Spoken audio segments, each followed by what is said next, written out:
I told Erica, I tell Erica everything's racist. Whatever she tells me, if she makes fun of me, I'll just be like, I just look at her and be like, that's racist, dude. You Bro, can't. at this point, every time, literally anytime a word comes out, as I'm speaking right now, I'm like, everything I'm saying at this moment is either racist or offensive. I don't know how, but it is. So we're just gonna accept that as it is. And somebody wants to give me shit about it. 100%, sir. Just 100%. just go ham. Give me the shit you need to give me. Right, exactly. 'Cause, What's going on, everyone? Welcome back to the Tangents Podcast. My name is Dalibor. This is Hadis, and we are two of the three members of T3G. Man, this has been a minute since we referred to ourselves as that, just like that, in that way, in that manner. Yeah. But Yeah, just in that manner. But we are here. It's been like a month. I'm pretty sure it's been at least a month since the last pod. Pretty sure it's been a month. Yeah. But it's the fucking holiday season, man. It is so hard. I think you have to, you got to take October and shoot for November and December. Like, you just kind of got to backfill hard. And yeah. But it's problematic with fucking podcasts because, we can't be talking about Omegatron on in October because Omegatron didn't exist. Because we know about Megatron in October. Yeah. So I mean, one day this planet is just going to start transforming. So right, exactly. But what's funny is I keep tabs. I keep tabs on all these fucking topics and all this shit I want to talk about because every once in a while we come up with some good shit and I'm like, I want to go into that. So you want to go ham? I want to go a little ham bones. You want to go ham bones? Some ideas, some thoughts. The way I just said that was that disrespectful, or what's the word? Inappropriate? Maybe what? Racist? What? The way I said ham bones, was that inappropriate? Why would that be inappropriate? I mean, it might be. The way, but that's what I'm saying. The way I said it. I don't know what is inappropriate anymore. Yeah, you just don't know these days, man. You just don't know. So I sent you a link here, a link to an article. And this is an old article. This is from April. We talked about this a little bit, but I wanted to talk about it for a while. So I wanted to bring it up to you because you are a video game connoisseur, way more so than me. Like I just bought Halo 5. Because I was waiting out for a PC port, which is apparently never going to happen. So fuck them. But it was $8, and I was like, "Well, $8. Okay, I can do that." Right. I was never going to pay the fucking 60 or whatever the fuck the brand new price was. So I was like, you know what, $8. I can finish the story. I can be current when Infinite comes out, which is supposed to be like an open world thing. But anyway, apparently. This is a thing that happened in April. The director for Days Gone, which is a PS exclusive, had like a little hissy fit because a sequel was not basically greenlit before the fucking game came out. And well, not so much that it didn't get greenlit before it came out, but just that it didn't get greenlit, and people were waiting for it to show up on PlayStation Plus or the fucking subscription service or whatever the fuck. Like, people were just waiting to buy it at not $60. Yeah, sure. Which to me is reasonable. I'm sorry. We've talked about this many times and on this podcast and off about how fucking, especially digital copies, should not be $60 fucking dollars. It's not costing you a damn fucking dollar to produce a disc and to ship it somewhere. None of that shit counts. So like, you are just looking to maximize the profit margin when you sell me a digital copy for $69 or $60, which is like a big fuck you to me as a user, and is a fuck you to you because I'm not going to do it. So, but apparently he had this to say. He said, "I do have an opinion on something that your audience may find of interest." This is in a interview that he had with VGC, Video Game Chronicle. There it is. Video Games Chronicle. He says, I do have an opinion on something that your audience may find of interest, and it might piss some of them off. If you love a game, buy it at fucking full price. I can't tell you how many times I've seen gamers say, "Yeah, I got that on sale. I got it through PS Plus, whatever." But like, I still played it, motherfucker. Like, we've talked about this in terms of movies. We've talked about this in terms of TV shows. If you produce something and you don't produce the whole thing and you say, I'm going to make it, but it's part one and it's not a complete story. You got to have a part two, right? And you are basing your production on this being more than a single thing. You already fucked up. Like you already fucked up. You are basically setting up the audience to get screwed. Because what if it's not successful? What if it's too expensive, or what if it's whatever the fucking reason could be, or what if it's on fucking Fox back 5-10 years ago? What if it's on Fox and it's a great season of TV, but Fox is like, nah, fuck it anyway, we're gonna cancel it. Like, Disney just did that, owning Fox. They canceled without me even knowing. They canceled Prodigal Son. Great fucking series. Like, for what it is, it's a great series. Like, acting, visually. How many seasons that had? 2 seasons. And they ended the second season with a giant cliffhanger. But did they cancel it after 3 or just total? After the 2. What? Yeah. Disney took over. They gave it another season, and then they canceled it after owning Fox on the 3rd season. They canceled it. They didn't give it a 3rd season. See, what are the ratings? What did the ratings look like? And again, we've talked about this before. I think in 2021, if you're looking at fucking TV ratings, fuck yourself. You dumb. Fuck your ratings. But look, it is a solid half, and even got lower than half. No, I'd say it's about half. The first air, like when it first started, it was a little over half of the first season, and the last aired was almost exactly half of the first season of the last aired. Average it wasn't quite half, but it was down. It was down probably about 40%. Yeah, that's great and all, but here's the problem.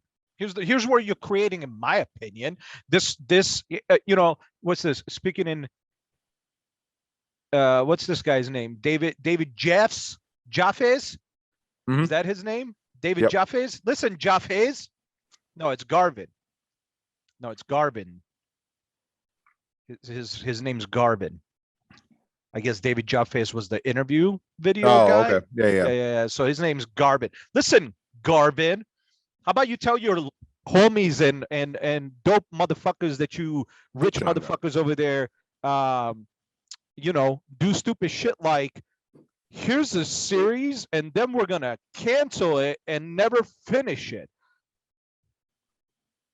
At this point, we actually, ironically, let's go back. I don't know if it was the last podcast or the podcast before. Let's go back. Yeah? Let's jump back where we talked about people fucking bootlegging shit. Mm-hmm. You know what? Yeah. At this point, I think bootlegging is going to come back even harder than ever. You know why? Because you're fucking people over. People spending money and time to get shit canceled and not get an ending to.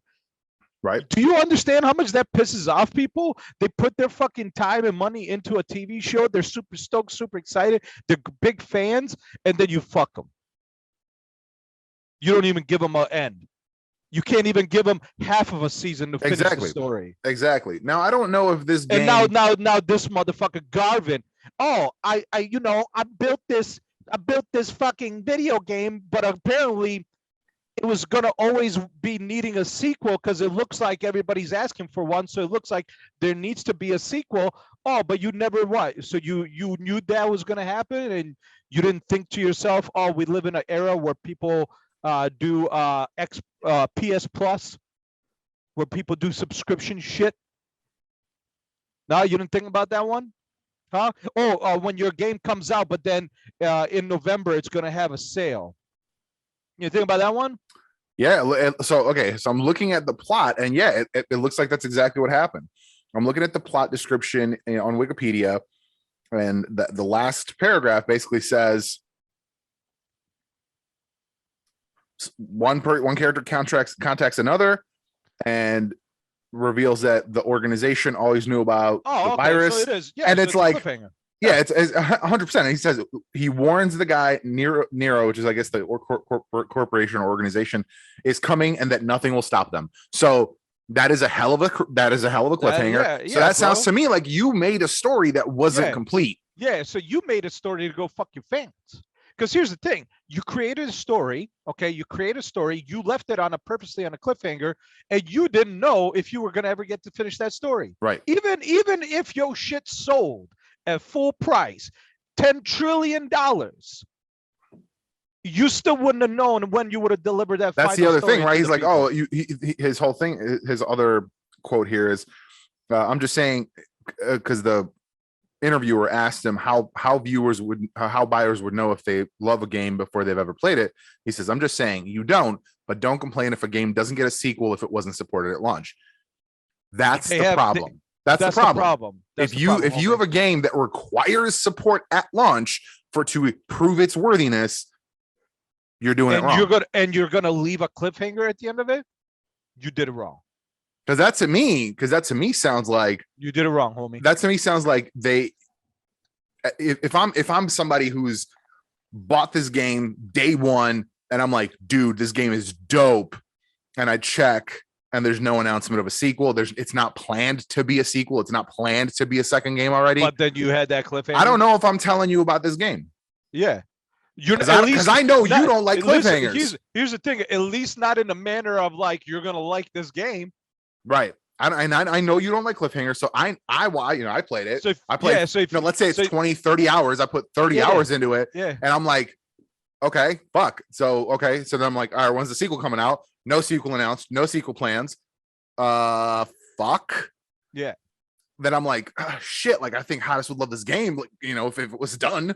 Like if there was more to it, it was gonna finish. So like I'm not telling you about it. So like even if let's say a fraction of people do support it at launch, and those people that are like fucking diehard day ones, then they look at it and they're like, oh, there's no sequel plan. There's no sequel announced already. In reality, this guy literally fucked anybody that was a fan from day one. Yeah. Anybody that did actually support the game from day one, you just fucked them.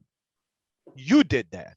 Nobody else. Because if you sat in this market, the market that's been around for quite some time, if you started and you were like, I'm going to build a game for today's market, and you came back and you were like, but I'm going to leave a cliffhanger at the end, you knew right away you were fucking over your audience, because you had no way to guarantee that cliffhanger was going to actually get answered. Yep. You're the dick. You're the asshole. Not the people that didn't pay full price. You're the asshole, knowing that there was a possibility that people were going to pay the price you wanted them to pay. 100%. 100%. If you don't know how to read the market, or you don't have people working for you to read the market for your ass to tell you, hey, is this smart or not? You're an idiot. Right. You don't belong in this market. That's the thing, is like if you create something that is not complete, that requires a part two. Like if you go back and you look at, we got the Matrix coming out soon. They made the Matrix. The first Matrix, it finished. That story, that initial story finished. Could you tell more? Sure. It created a world. It set a platform, and you could tell more. But it was not like, hey, it ends with, like, if it ended with him stopping the bullets and they were like, all right, we're going to see if we can get a sequel. No. Right. Yeah, for sure. Here's the thing. Like, could you argue that number 3 did still leave you in a cliffhanger? You could argue it, but at the same time, you could play it as like, okay, well, he made a deal. The deal is, and he's alive. They save his ass, and he's stuck in the Matrix, but they're going to leave the people that are out alone. That's the deal, right? Right. Well, that's how you can look at that, right? That's how you can argue that it kind of wasn't a cliffhanger. Like, that was the ultimate sacrifice. That was the done. Right. You could he sacrificed himself to save the people that were out. You could think he's dead, but since the robots are running the world, most likely they figure out how to save his life and put his ass back in the Matrix. So, yeah, is there an argument that they left you in a cliffhanger? You could argue that 100%, but as long as you can use your brain just a tiny incy bit, you could kind of answer that shit for yourself. And basically, but yeah, when they did the Matrix, they the Wachowskis, they said, we need 3 movies. Oh, I didn't even know that. Yeah. When they originally did the movies, they were like, we need 3. Like, this is the story we're telling. Oh, see, I didn't know that. I was under the impression that one came out, and because one was successful, they got the go ahead to do 2 more. Yeah, no, they had a story to tell, and for the longest time they were like, come back, do 3 more. Like, they threw mad money at them, and they were like, nah. They kept saying like, our story is sold. They told the story they wanted to tell. Yeah, but apparently they recently went through like bad devastation. Like, they lost a bunch of very close people to them, and one of the Wachowskis, just the only way they could cope with it was to go back and for some reason start writing more story about these characters that they loved back in the day. Whatever sparks that story, right? I get it. Yeah, exactly. So, and that's why they came back. That's the reason they came back. But yeah, you do a game and you're like, I don't even know, if he's ever done any other game. So like, assuming that this is his first fucking AAA title game, right? He comes in an era where people are buying shit on sales. People are buying subscription based stuff like PS Plus. And you're telling me you went in this knowing you're going to leave a cliffhanger at the end, but don't worry, you'll definitely 100% certain you're going to get a sequel in to answer that? No, you fucked your audience over. You fucked the day one guys or girls. You fucked them over. You screwed them over, bro. You didn't even screw me over, and I'm pissed for them. I'm pissed for them because if I was day one, I'd be super pissed. I'd come at your ass. I'd be like, I did buy it full price, motherfucker. Right. Right. I mean, that's like I paid the extra money. I bought fucking granted it's a little bit of a different situation, but let's just look at it from if I was an Overwatch fan waiting for Overwatch 2. Today, like fucking this century, like what the fuck is happening? Like you and I were both day ones on fucking Overwatch, and if we were both like, oh hey man, we're can't wait for 2. We're seeing all this promo shit. It's been 2 full fucking years of promo shit. Where's this fucking game?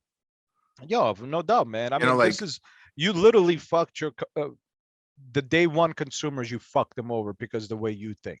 Yeah, I don't understand that. I don't understand that at all. You're wrong in this. Like, you're semi right because yes, people should pay full price so they can show sales are there, so they can make more shit. You aren't wrong there, but you are wrong how you approach this entire situation. Right. So. Yeah, that to me is you can go fuck yourself. It's just quote me. If anybody wants to write this on their website, send them the reply. Quote me. You're the fucking asshole. Like, yeah, I don't think you should.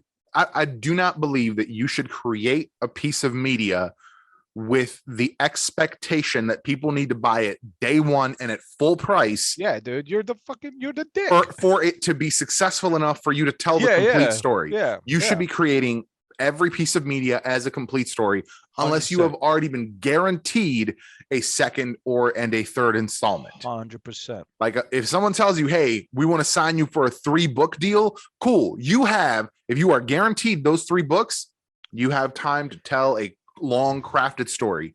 If someone says, we want to option you for 3 books, we're going to see how the first one goes and then go from there. That first book better be tight and finished. Yeah, I better get the whole story at the end of that fucking first book. Curious. Let's see. Does Wiki have a price on this? Let's see. Sales. The release. It went best-selling software release in all format sales charged for 3 consecutive weeks. Homie. Right? Right? What?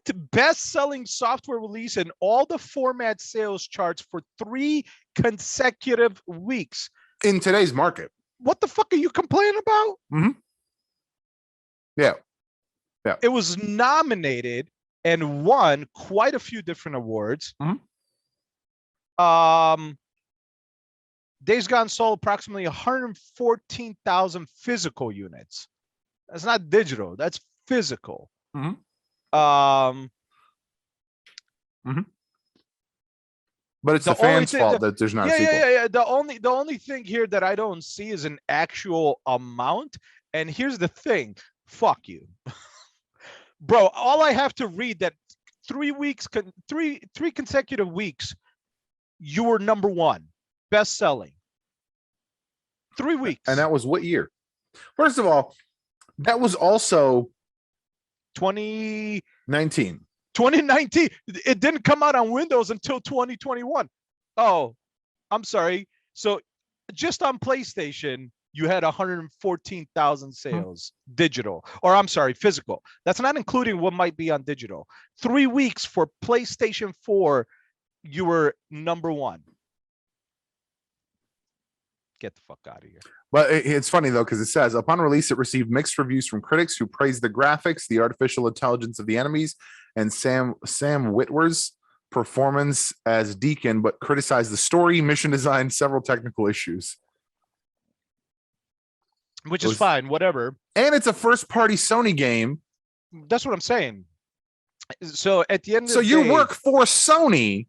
At the end of Fuck the day, yourself, dude. yeah, You didn't make a fucking complete story. Fuck yourself. I thought Holy this was shit. just like Hold a on, dude hold on, running his hold own on, hold on. company. Hold on. Days Gone exceeded the lifetime sales of God of War and The Last Guardian. Get out of here, homie. Get out. I don't even want But to no, talk about Hot.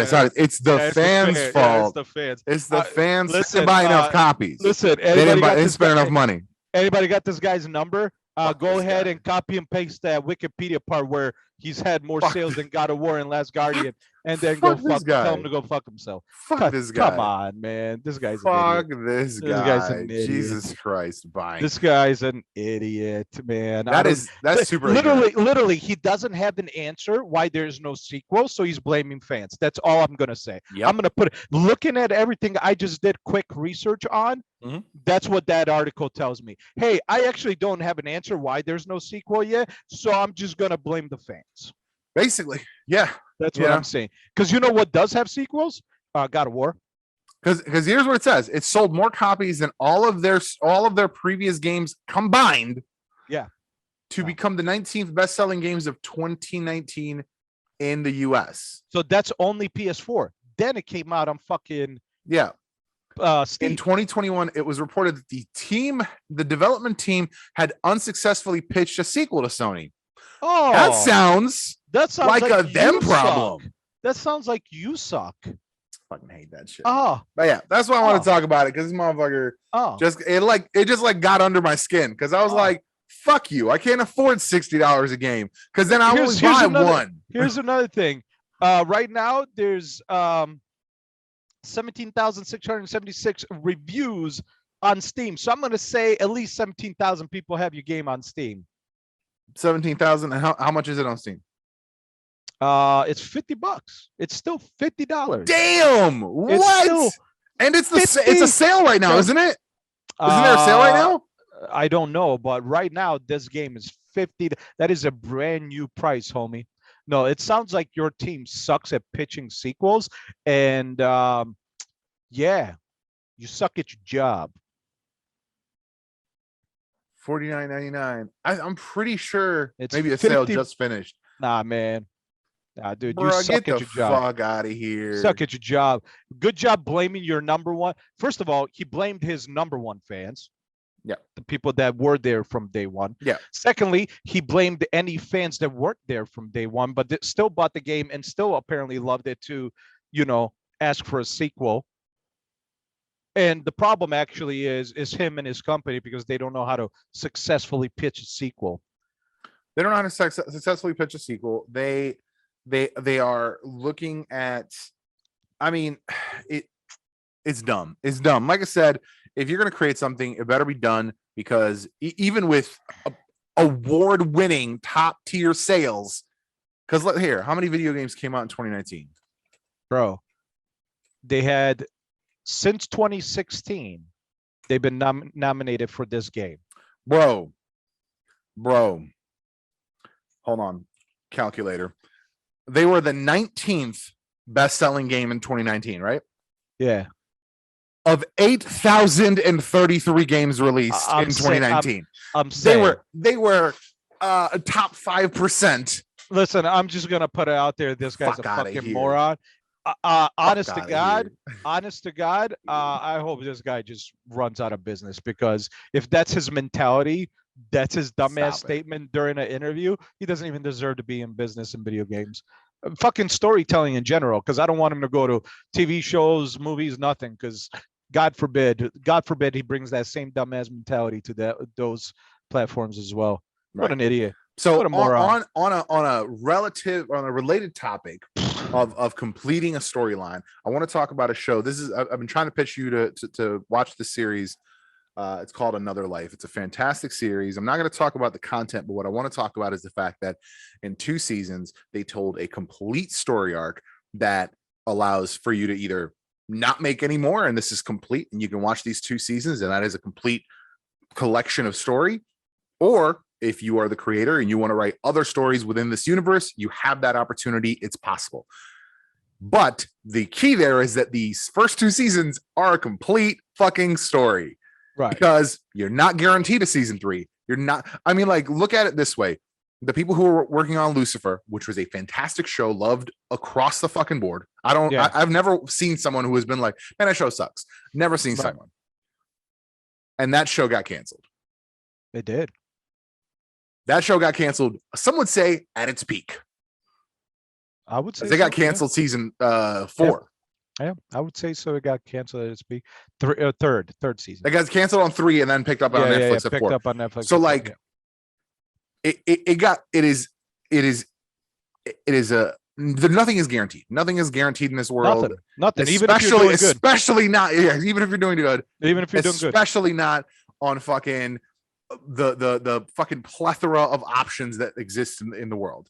Yeah, like the plethora of options that exist in the world of TV and entertainment. I mean, like, for fuck's sake, there is shit on YouTube that is more entertaining than some shit I've seen on Netflix, some shit I've seen in theaters. Facts. So like you can watch shit for free that is better, more concise, and better made than some shit that some pros made. So like, speaking of that little tangent real quick, you said that, right? You said you could watch it for free on YouTube, but yet motherfuckers still bitch about ads. Its ads are gross. It's gross, dude. Well, listen, if you don't want to watch ads, why don't you pick up that premium? You get a lot of shit with that premium. I don't want to pay for it. What the fuck? You don't want to pay. What the fuck? I don't want to pay for it. YouTube's supposed to be free. Oh, so you just want that content creator to just spend all his money, go into debt for you, give you some free entertainment, and then fuck him in his life. Yeah, this shit is so stupid, especially like from the perspective of someone who makes a little bit of money. By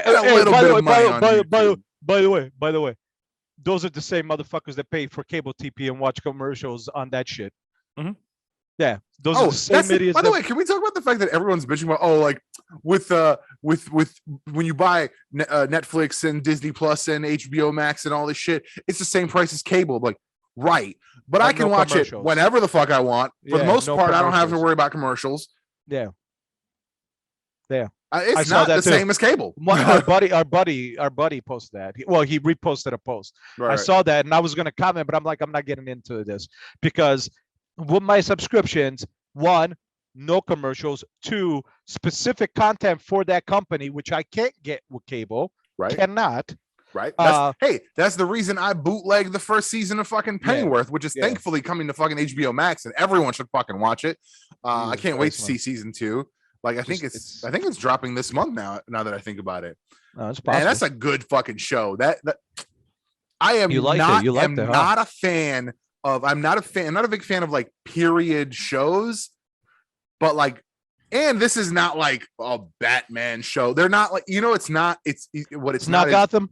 It's not Gotham because they're not trying to shove a bunch of Batman shit into it. Gotcha. This is very much the story of like 20-something Alfred Pennyworth. Gotcha. Doing his cool shit, like just kind of being his badass self. Good. And it's a really good show. You do have Martha Kane, because they're not married yet. Martha Kane and Thomas Wayne are in the thing, but they're like, but that's they're like spies for the CIA. Yeah, that's fine. Then whatever. And that's as much as I know. The first season ends.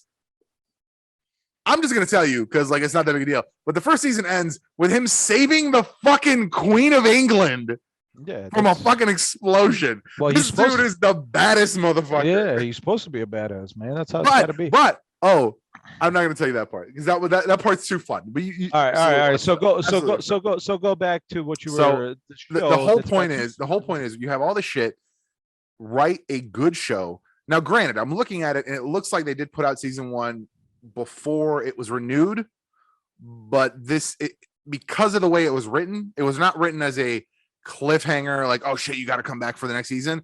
It was Right. kind of written like chapter 1, and then we just got to do chapter 2. Like, right. The way it was not something that it finished, and I was like, oh shit, what happens? Like, who's the fucking guy behind the door? Like not one of those like legit cliffhangers for the sake of cliffhangers. Sure. Yeah. It was just written as in like, oh shit, like, all right, now we got to do this thing. And Right. it was like that, like, we just need the next part in the story. It was not some sort of like dramatic, like hyped up fucking cliffhanger. Right. I feel you. So it was written with a finale in mind. And that's why I also liked, I can't wait to actually watch this last season of Lost in Space, because it's another show that was planned to be how long it is. They're not like yanking 6 seasons out of it when they don't need to. Right. They're not stretching it for no reason. Right. But like, they did a really good first season and have just kept doing a solid season. So well, here's what I'll say is, and I don't know if this is true, but I heard this from one of the people who does English TV shows, the UK stuff, and he was doing an interview, and he said, when you're doing shows in UK, and there's this, when you pitch a show, you actually have to come in to know what the ending is. right. You actually have to be able to tell the studio how it's going to end. So that way, then they'll decide if they're going to green light it for you. And then they know how long they got to go. And I'm like, yeah. It makes sense, because then you know what your investment is. How much time, like how much you like. Okay. So you're gonna give me 3 seasons. All right. So for 3 seasons, I don't have to worry about the 8 o'clock on Friday night slot. I'm good for 3 seasons. I don't have to worry about that slot. I don't have to worry about placing something there. That's one fucking thing off my plate as an executive. Right. I don't understand how HBO greenlit Game of Thrones. That's true. How do you greenlight a series based on novels that are not done? You're right. Like, to the degree that there are 2 novels still to be published. He's not even done writing the 6th one. You ain't wrong. I don't not know. When I heard, they were like, they basically like had to go to this dude and be like, so what's gonna happen? Like, what are you planning? Well, so ultimately, we'll just like write our version. Yeah. So, and what they did, and then when it came out, he said, like, I don't know if I would end it any differently, like, because people were like criticizing the ending, and he was like, well, see, Hottest, I don't know if that's true, because now, I swear to God, I don't know what the fuck happened. Whatever the fuck happened in the last 2 weeks, but for the last 2 weeks, I've been getting news stories constantly about George R. Martin wanted them to do 10 seasons. He begged them to do 10 seasons. Listen, here's the thing. Nobody that watched and loved that show will agree with me on. I don't care. They're all wrong because they're all boring in life. That show is 100% boring until the last season. The last season has the most action out of 8 fucking seasons. Like, literally, you can combine the other 7 seasons and it doesn't have as much action as the last one does. That's how boring that shit is. That's how boring that shit is. Like, dude, it took 8. Here's the thing. Now, the problem with season 8 is the final fight, is the winter is coming, guys. They end it all in one fucking episode. They started and ended all in one episode. And I'm sitting there, I'm like, well, we've been building this shit for 8 seasons. Like, what the fuck? Like, this is, I'll be honest with you, that's pretty bad storytelling. Because that sounds like, to me, you really wanted to write a drama. You just wanted to write a fucking royal drama. Yeah. And then you were like, I need to put some sort of like looming thing in the background. Something. The world's gonna end. Literally. Something. That's literally what it was. But no, yeah, man, you have to, in my opinion, this is how it should be. Both on the creators and the studio. They both have to sit down. Creator has to be able to give them the ending. This is the ending. This is how it ends. Does it happen I need 6 seasons. Yeah. And then the studio has to go in and be like, you know what? No matter how well or bad it does, we give you 6 seasons, And that's the thing. or we That's give you the thing. 3. We give you 3, so you gotta cut some corners, you gotta shorten some stories. You got to shorten some stories, but we'll give you 3. Whatever you, because this BS of where we're at with just people randomly canceling shit without any kind of heads up, you're fucking your customers over. And some point we will go back to bootlegging because we don't want to support people who are fucking us over. We give you already plenty of money that you don't have the right to fuck us over like that. You need to be able to give us a full story. If you can't give us a full story, fuck you. 100%. 100%. Dude, I pay for everything. I mean, the only thing at this point I don't have, Stars, Showtime with Paramount Plus. I think that's it. See, and it's I got to give it to Disney because I got cable. Right. Like you are paying, like we are paying for everything that, bro. At this point, needs I'm to be due. paid for. Yeah, I got fucking fun. Like I don't need to pay for AMC Plus because I don't need to watch the Walking Dead bullshit like day of. Yeah. So like Erica watches it on Hulu. Yeah, but we pay for Hulu. Yeah. So like we pay for the shit that we need to watch the shit we need to watch, and certain shit like I'm staring like literally basically every day. I'm staring at a fucking DVD collection of Sanctuary because literally it's not on any streaming service. It's you can buy it digitally on fucking Amazon, but I'm like, if I'm buying it, I might as well just fucking have it because it's a dope show and I want that, I want the box set. But it's like, if you are paying for everything and you still can't watch something, especially if it's older, I'm gonna watch it. Yeah, I'm gonna watch it.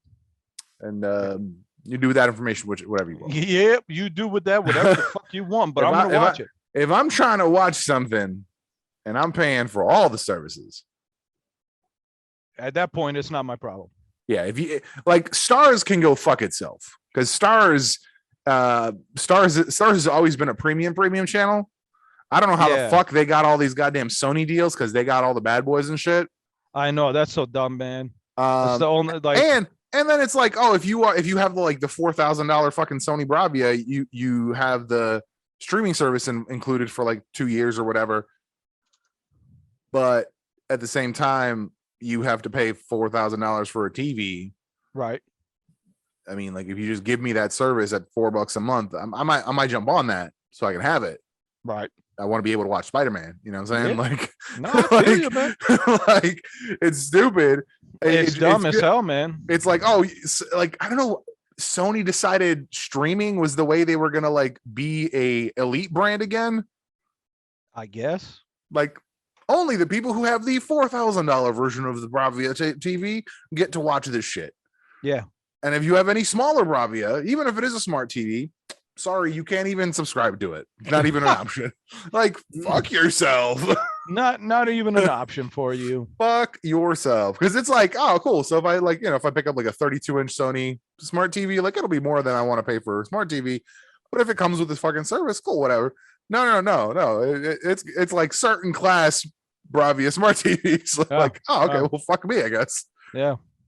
But at the same time, fuck you too, because like, Yeah. But no, yeah, I think going back to the stories, man, I think everybody needs to be held accountable. And at this point, I'm sick and tired of both creators and these companies going into this shit and like, no, we'll see what happens after the pilot. Yeah.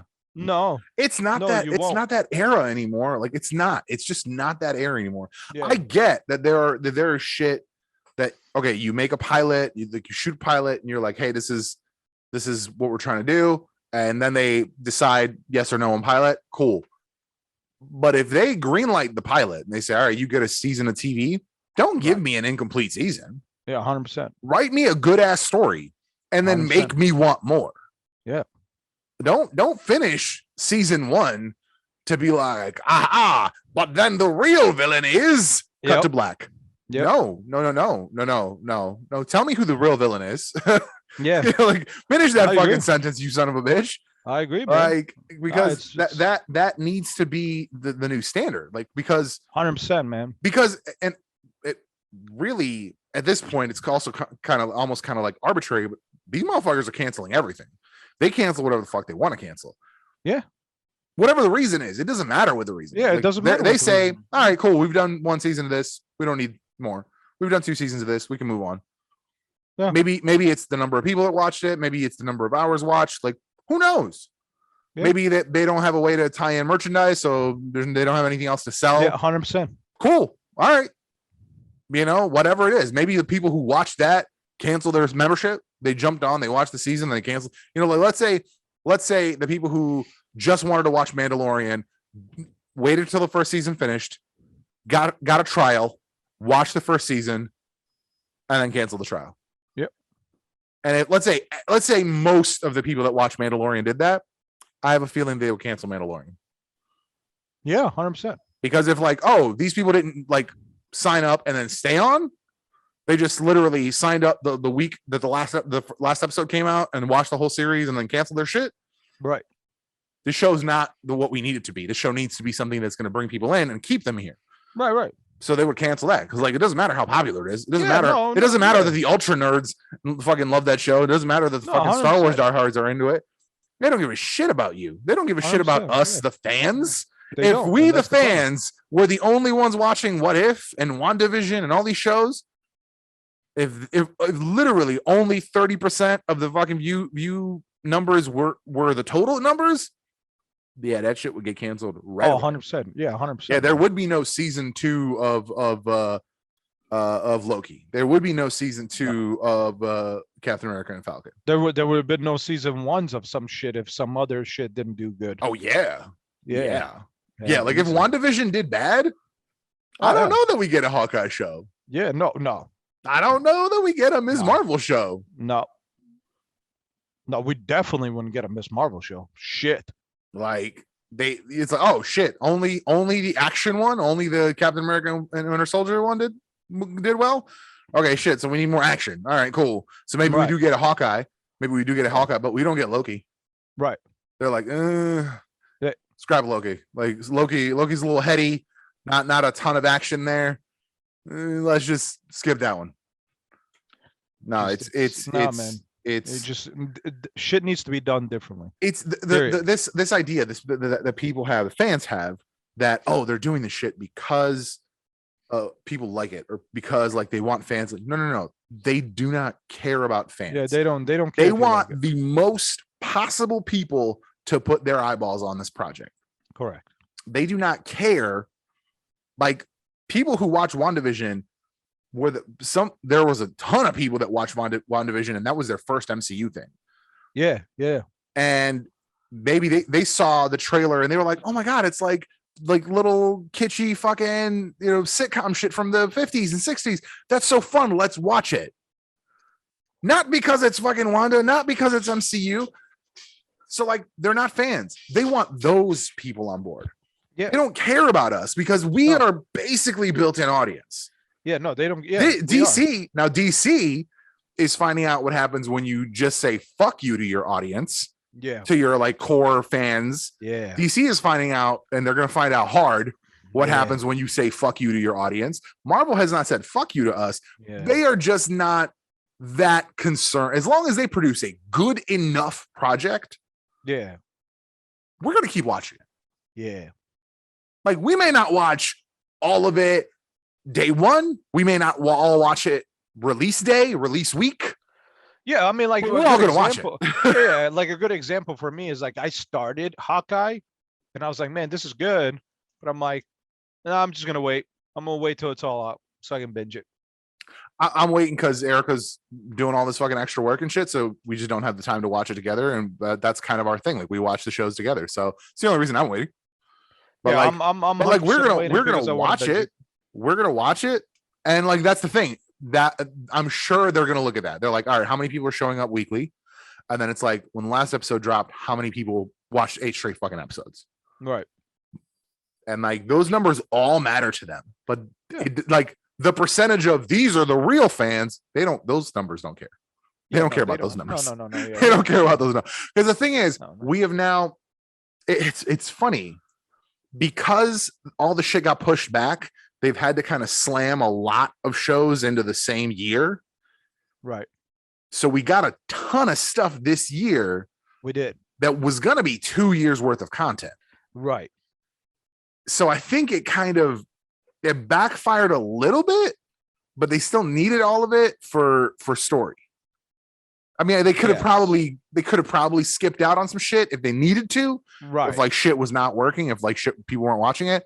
But the fact that they went with WandaVision first, and it had been like almost a year since we saw anything MCU in the theaters, because what's her face, Black Widow got pushed, so that was the last one that was supposed to be in June or May last year, and then we didn't get shit all 2020. Like I think there was something in the beginning of 2020, but after that there was nothing. And WandaVision coming out and it having all these like what ifs and maybes and people talking and just like fucking guessing games. Every fucking episode, guessing game about like, is this Mephisto? Is Reed Richards going to show up? Like all this shit happened. The hype from that was so fucking heavy. But I think because of that 2 weeks after it ended, Captain America and Winter Soldier started, and people jumped in on that, and that was a completely different conversation. Right. Then you're up here, you're like guessing about shit, and then it's like, whew. And then there was a couple things to guess about. People were like, oh, I think Sharon's the power broker, which it turned out she was the power broker. But like, and it's funny, like right now, everyone's like, oh, Sharon was done dirty because she was like she was a member of Cap's team in Civil War before Wanda was announced. I'm like, Sharon's a boring character. Sharon's always been a boring character. Sharon, at best, is a sidekick. At best. Right. Like best form on her best day, Sharon is a sidekick. And I don't mean like Robin level sidekick. I mean like true, like stereotypical good for one thing sidekick. Right. I got you. She is not a solid standalone character. And somebody tried to call me out on TikTok. They were like, oh, so like you don't like agents, like anybody who's a named agent, you don't like them, you don't like Nick Fury, you don't like Black Widow. I'm like, Black Widow has her own comics. Nick Fury has a shit ton of his own comics. Nick Fury had his own story before he was ever an agent of S.H.I.E.L.D. or in anything of S.H.I.E.L.D. Let's be real. Like Nick Sharon Fury Carter is Steve's girlfriend. Let's be real. Nick Fury is Marvel, so yeah. Nick Fury is one of the oldest characters in the comics, and like ever since the beginning, and he's everywhere. Sharon Carter, exactly. And like even Maria Hill shows up in random shit. Maria Hill shows up in X-Men. Even Maria Hill is more of a standalone character than Sharon Carter. Sharon Carter is Steve's girlfriend or ex-girlfriend or former partner, lover, whatever the fuck. But she's always somehow in relation to Steve Rogers. Right, yeah. She's not actually... Sharon Carter does not show up on her own. Yeah. And she only shows up in Avengers comics if Steve's involved. Right. So she's just an attachment. She's like she's like the fucking 90s Total Justice toys. She's the extra shield on Batman. He doesn't need it, but it looks cool. Right, for sure. Like it's so people are trying to be like, oh, what Sharon was done dirty. I'm like, no, they made her a villain. They made her, well, potentially a villain. They made her a mover and shaker in the MCU so they could use her, not have to write a new character, not have to develop a new character. People already had an affinity for her, right? And they could have some fun with, you know, somebody who used to be an agent now does kind of shady shit, and like that's a fun story to explore. It is, yeah. It could go well. It could exactly. And she's absolutely not. And it's people are like, oh, she's a good character. Like if you didn't like her before she was in Captain America and Winter Soldier, you don't have taste. I was like, she didn't have any like presence. She didn't do anything. She didn't do shit. She didn't do it. She stood up against Hydra for a minute. She did a speech about her aunt, and she kissed Steve, and then she brought Cap and Falcon their shit. Yeah. That's about the extent of her entire presence in the MCU. Like, she's not a good character. She's not a rich and powerful character. If she had been on Cap's team in fucking Civil War, they definitely would have lost. Oh yeah. If you take Wanda out and sub Sharon in, they lose. They lost. There's no fight. There's no They fight. Fucking Iron Man literally just fucking repulsor blasts her on the ground. Steve's like, oh shit, Sharon. Steve's not looking. He gets hit. Game over. Yeah, literally. Like, he's arrested. We're 20 minutes into the movie. Like it's fucking stupid. Yeah. So like doing this interesting thing, like the thing about that, what I was gonna say is the reason I think that Hawkeye and like all of these shows have become a little like less hyped every time the new one comes out is because it all happened so soon. Right. There was no break. Like the first break we had was since What If into Hawkeye. Right. It was like 3 weeks. We got 3 weeks without Marvel. And I was like, oh damn, like whatever shall we do? You know what I mean? Like, but at the same time, like Eternals was out and all this other shit was happening. To be fair though, we've been waiting a while for all these MCU shows. For sure. And like and in reality, like, you know, as fans, we wanted more Hawkeye stories. I definitely wanted more Wanda exploring that character, like Falcon becoming Cap, like all that shit is like stuff that needed to happen. But because it got pushed back so far, and then it was kind of just like shotgunned, it was like WandaVision, 1 week off Captain America Winter Soldier, 1 week off Loki, 1 week off What If, like boom, boom, boom. And then, oh, fucking Black Widow comes out in the meantime. Oh, fucking Venom comes out in the meantime. Fucking Eternals comes out in the meantime. Right. Shang-Chi comes out in the meantime. All like we got a shit ton of Marvel this year, baby. Like it's a great year to be a fucking nerd. Yeah, it's a great year. That means you don't have the hype level of oh, it's been like 6 to 8 months since the last thing. I'm excited for this thing. So now it's just like now it's an expectation. Like for me, now if we go 6 months without if we go 6 months without something, it's gonna be weird. They're gonna be like, "When's the next thing? Did something get canceled?" Here's the thing. For me, it's never expected. For me, it's always wanted, and I'd never. Here's the thing. At the end of the day, like I expect that the next thing I watch after once Hawkeye is finished and I binge it, like I don't even know when the next Marvel thing is that I'm gonna watch. I think the next show is Ms. Marvel, though. Let's see. But that's not for a while, though. MCU Phase 4. That's what I'm looking for. Let's see. So look, no, this was the original. And to be, this is the original. It's not right at all. And to be fair, I'm always hyped for. It doesn't matter if it's coming out all in 1 year. I'm always hyped to watch this shit because I enjoy it. I enjoy action adventure, and as long as it's done right, I like it. I like it. Where's like the updated? I want the fucking updated. Well, Wiki has it right here. So WandaVision was January 2021. Then it was Falcon Winter Soldier, March of 2021. Loki was June 2021. What If was August 2021. Hawkeye was November 2021. Moon Knight and She-Hulk are next. Jesus. She-Hulk, Secret Invasion, Miss Marvel, Guardians of the Galaxy Holiday Special. I think that's coming out this year, though. I think the Guardians thing is coming out like this month. December 2022. Oh, is next year? Oh, I thought they were done filming that. It says December 22. Ironheart has been confirmed for 6 episodes. But then there's 6 episodes.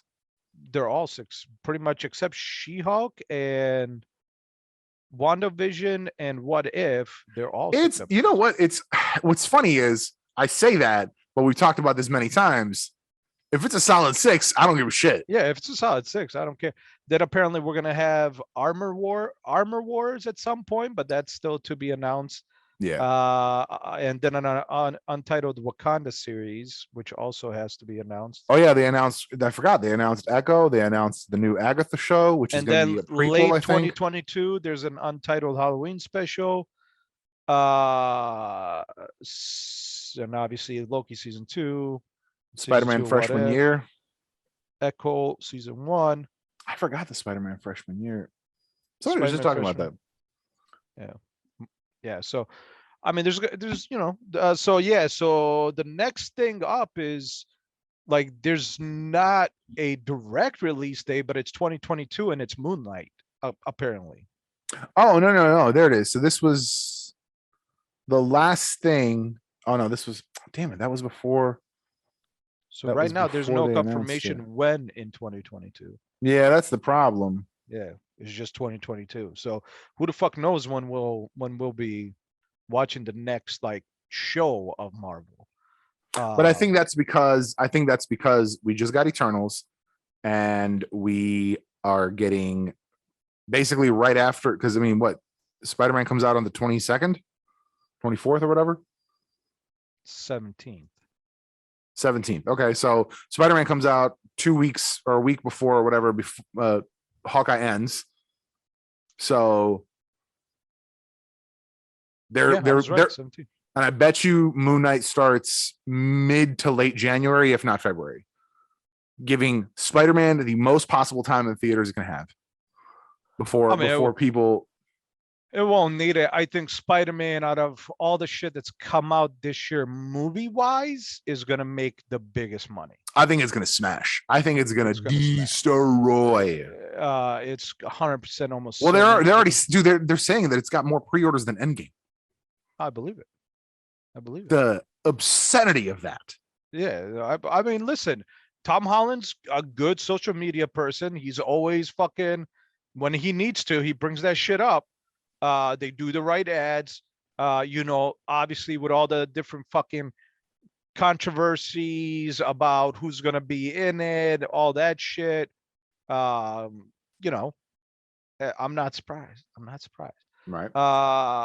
Apparently, right now, it has been confirmed that No Way Home, a final runtime of 150 minutes. So 2 hours and 30 minutes. Good. Action. Yeah, no, Good. I mean, that story is a big That's story. a Like, fuck yeah, right? That's a big ass story. You're incorporating Doctor Strange. You're incorporating multiple universes. You're incorporating villains from different eras. You're incorporating, like, at some point you're gonna have to make it a long movie. Somebody was saying that that he's Mephisto, that he's not Doctor Strange. I was like, it's not everything. Not everything is Mephisto, you sons of bitches. Oh my fucking god. No, it's definitely Doctor Strange. Because Doctor Strange is the one that opens the universe or opens the portals. So I'm super excited, man. I'm excited to see what happens. I'm really excited. Here's the thing. I won't lie, man. Just real quick, like, all these idiots out there that truly believe that Andrew Garfield is going to be Sony Spider-Man, you're an idiot. I can't even believe that's a thing. I just have to come out and tell you that, because here's why. I love Andrew Garfield as Spider-Man. I actually believe in my heart of hearts that Andrew Garfield's Spider-Man in Amazing Spider-Man 2 is the truest Spider-Man that we've had on screen from what I'm used to. The fucking the sassy talking while fighting, jumping around, basically talking mad shit without using cuss words, basically. Right. Spider-Man, like, that is Spider-Man. That is the Spider-Man I know. But he ain't coming back as Spider-Man. I don't even want him to come back as Spider-Man, because that would be stupid. Because one, Tom Holland has already been confirmed that Marvel is getting 3 more movies of Spider-Man, which is fine. But do you really think that, like, Marvel's Spider-Man is still Sony's Spider-Man? What's funny is change. I think it doesn't go away. I think it's interesting. There's a lot of people talking about, oh, they want to have like Venom. So some they want to have Venom show up in a post-credit scene of No Way Home. He gets sent back to his universe, and like a piece of Venom stays back to attach to like the MCU version of Eddie Brock. No. And I think that's stupid as shit. No, that won't happen. I think they merge the universes. Period. Yeah, they merge the Venom. Yeah, 100%. Period in the story. They merge those Venoms.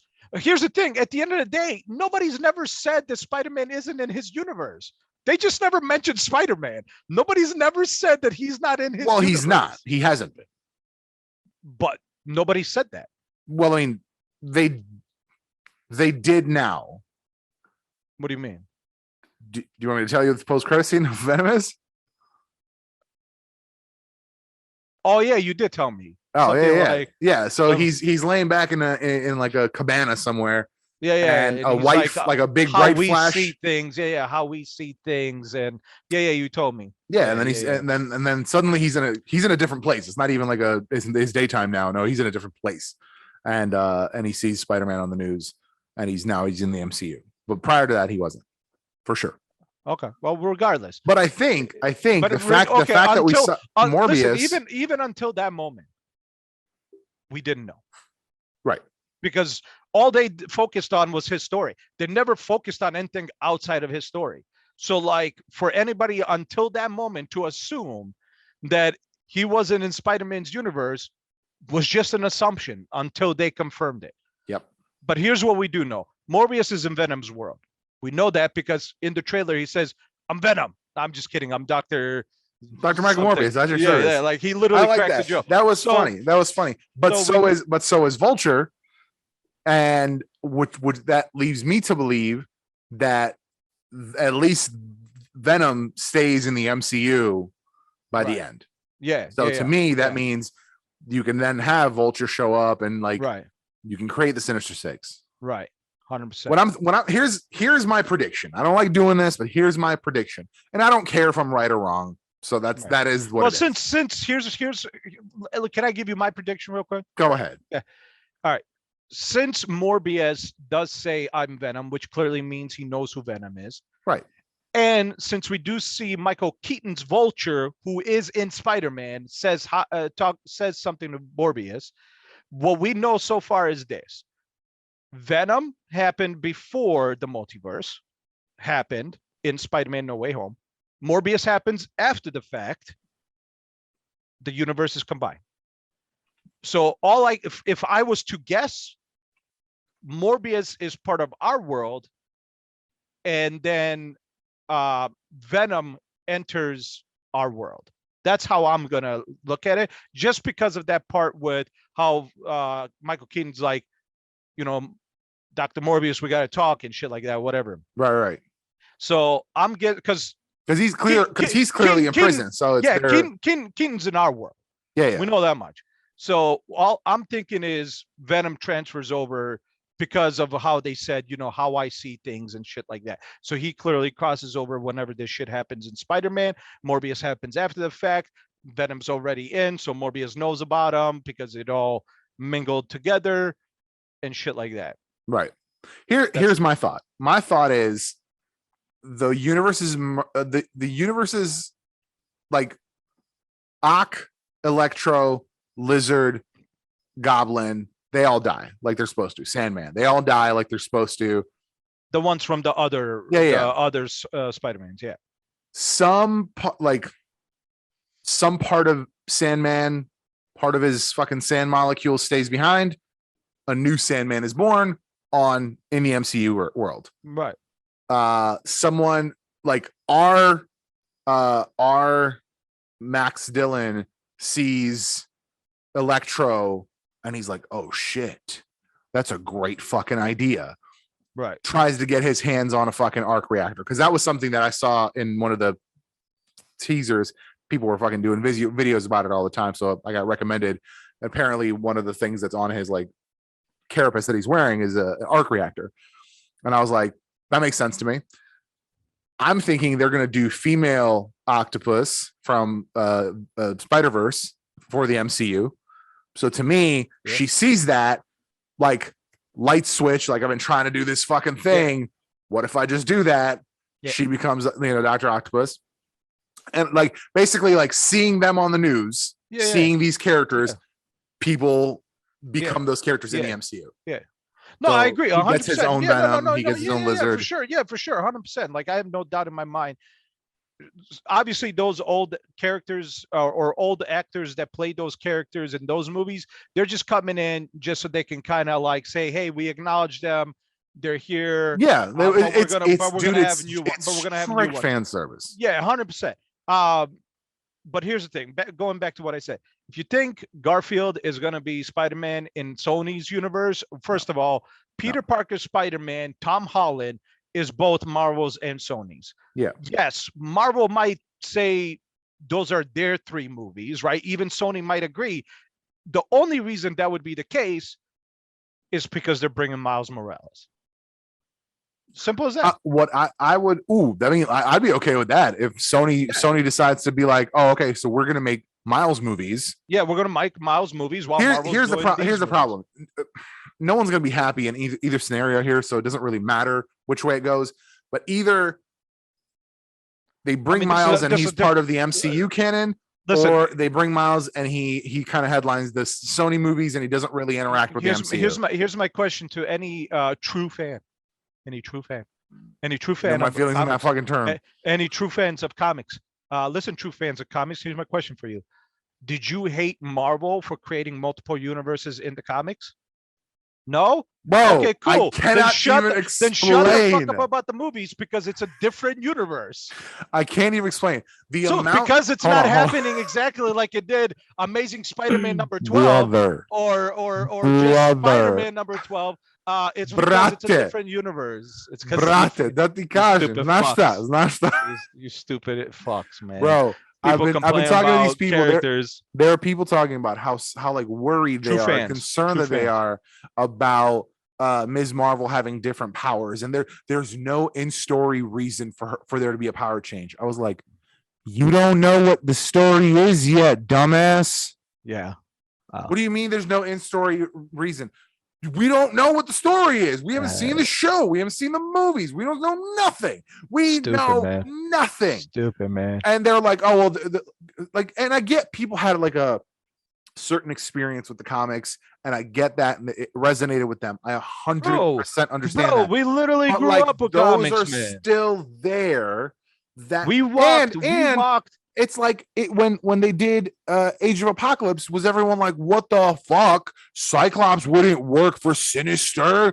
Like, he would never do that. That's not a thing that happened. Listen, fuck anybody who thinks they're a true fan and others aren't, because you're not. Listen, if you can't accept a different universe, the movies being a different universe, so they get to tell this story how they want to, because it's not Amazing Spider-Man number 122. That's because they get to do that because it's a different universe. And if you as a true fan can't accept that, but then you don't like comics, because that means you were never able to accept any fucking alternative storytelling in the comics that weren't part of the main storyline. One of my favorite. Bro, can I ask you, where did you pull that number from? I just pulled it out. I swear to God. Why?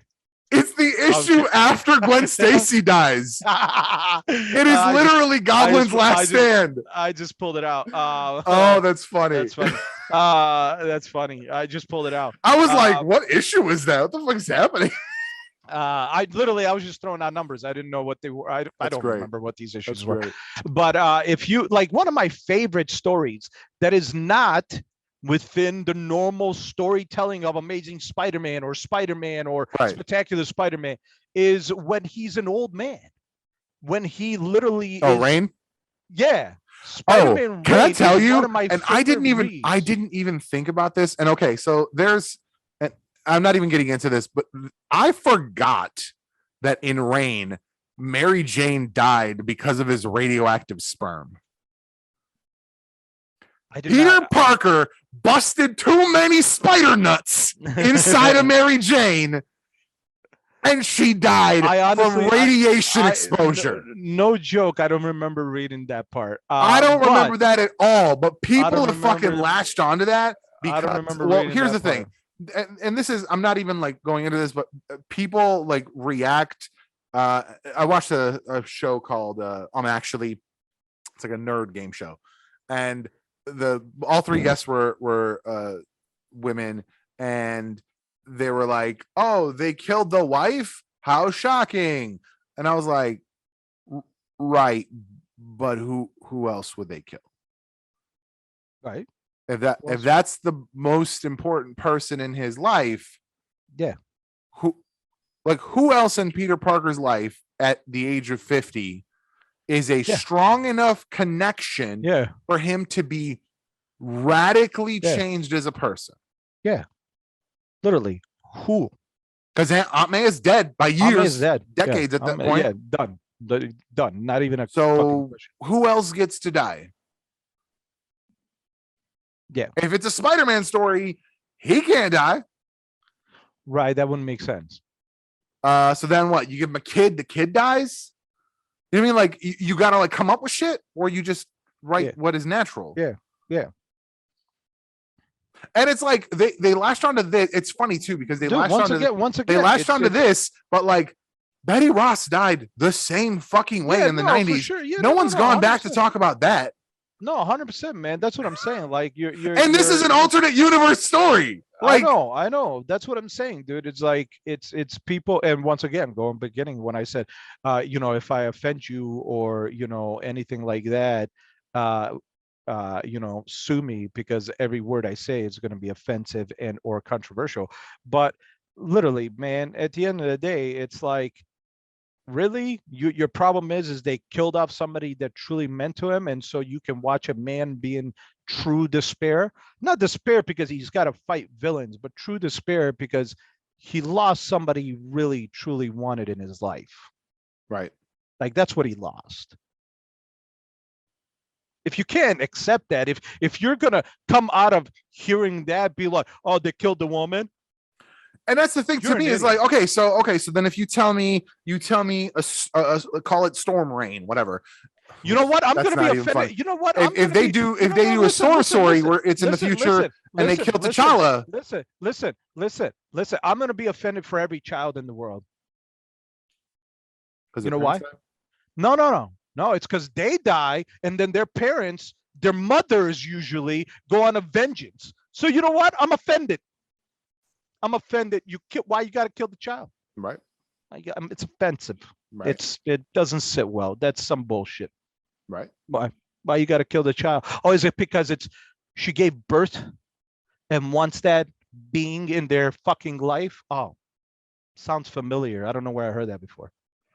I get, and it's not even that it's something that needs to be convinced.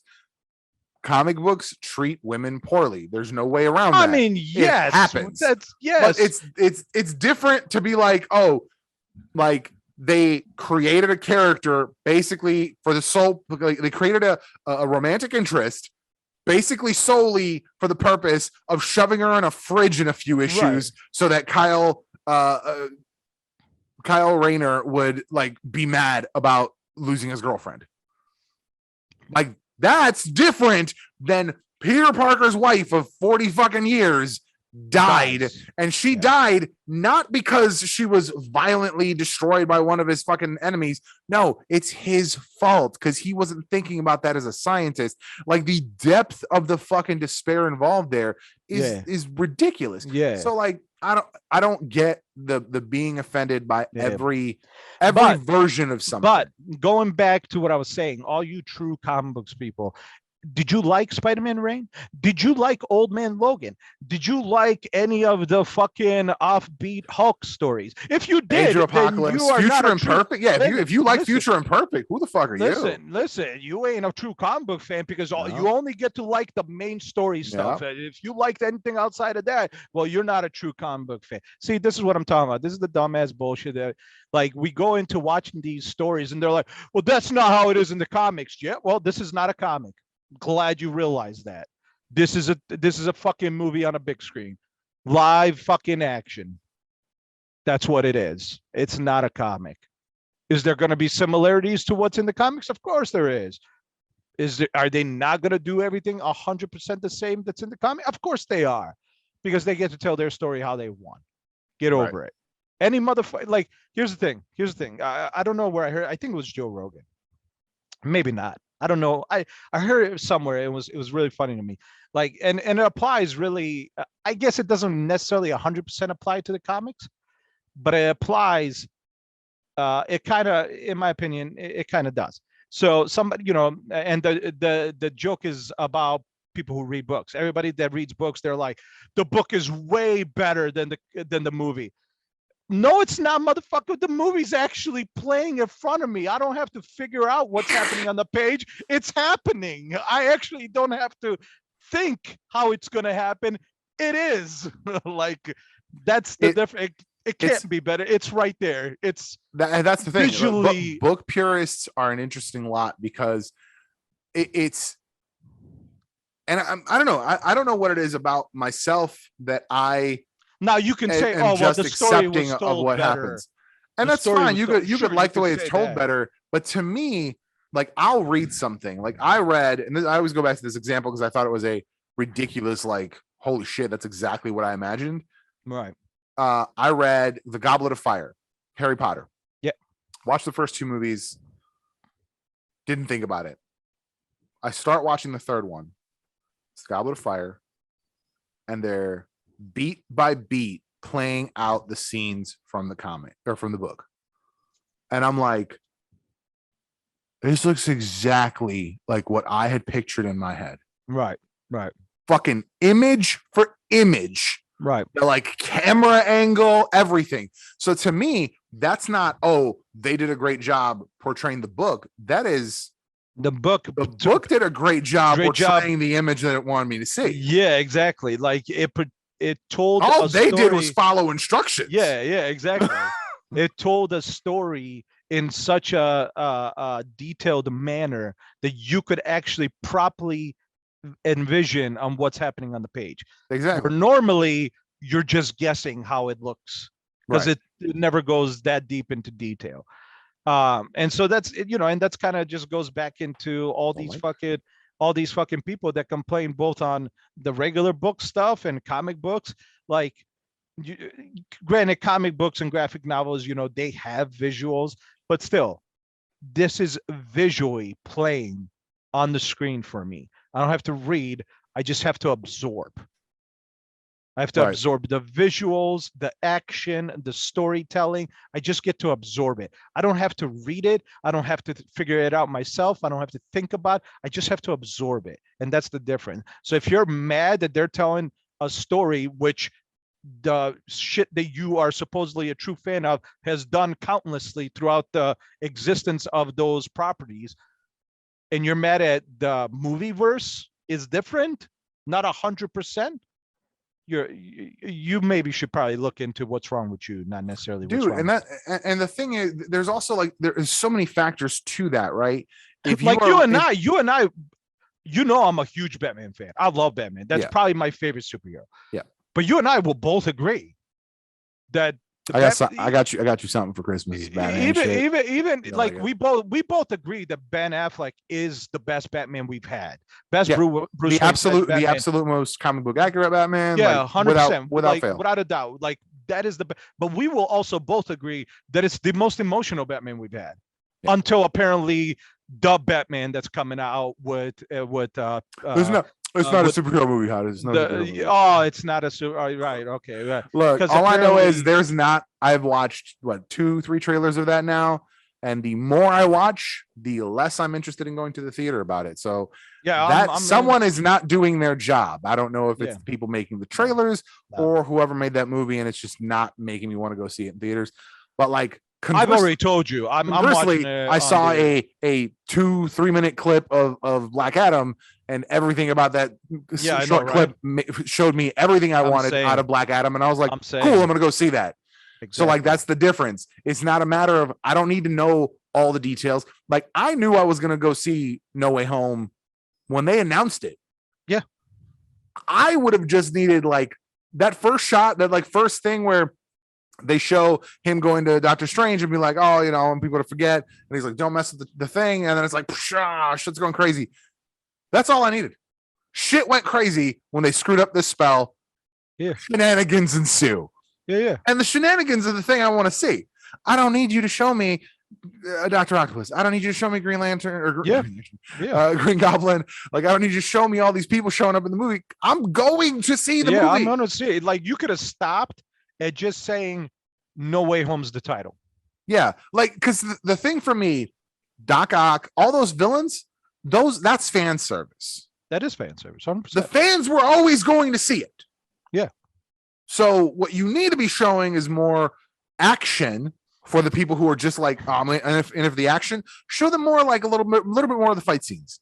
Show them a little bit more for the people that want the drama, the like relationship shit. Show them a little more conversations between him and Mary Jane. Yeah, that's for them. Those are the people you need to convince. The fans, the people who those scenes are for, that you just showed everyone. They're going. They were always going. Yeah, 100%, man. Like the shit is 100%. ignorant. So what I was gonna say is the other flip side of like books versus movies is reading a book. You have to figure out a whole lot of shit without any context. Yeah. I read a Heinlein book, and it had a word in it that I didn't know what it was, and I couldn't fucking get past it. It was like long ass, like fucking 7 syllables word, big ass fucking word. I don't remember what the word was. All I know is I had to stop. I had to go to a computer before we had like true mobile phones. I had to fucking look up this word, reread the paragraph to understand the word now in context. Right. It became this whole fucking project. Right. I was on page 1. Yeah. The whole fucking book was kind of a project. I learned terms. I am not like a deep book reader. Like I have not read hundreds of books. So I don't have a lot of these terms. So he was just using this term black hat, which now like I know the term, but like that was the first time I had encountered the term black hat.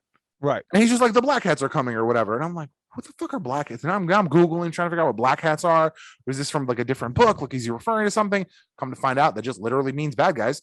And it's like the literal most generic term you could have for bad guys. Oh, is that what it means? Yeah, that's why. I was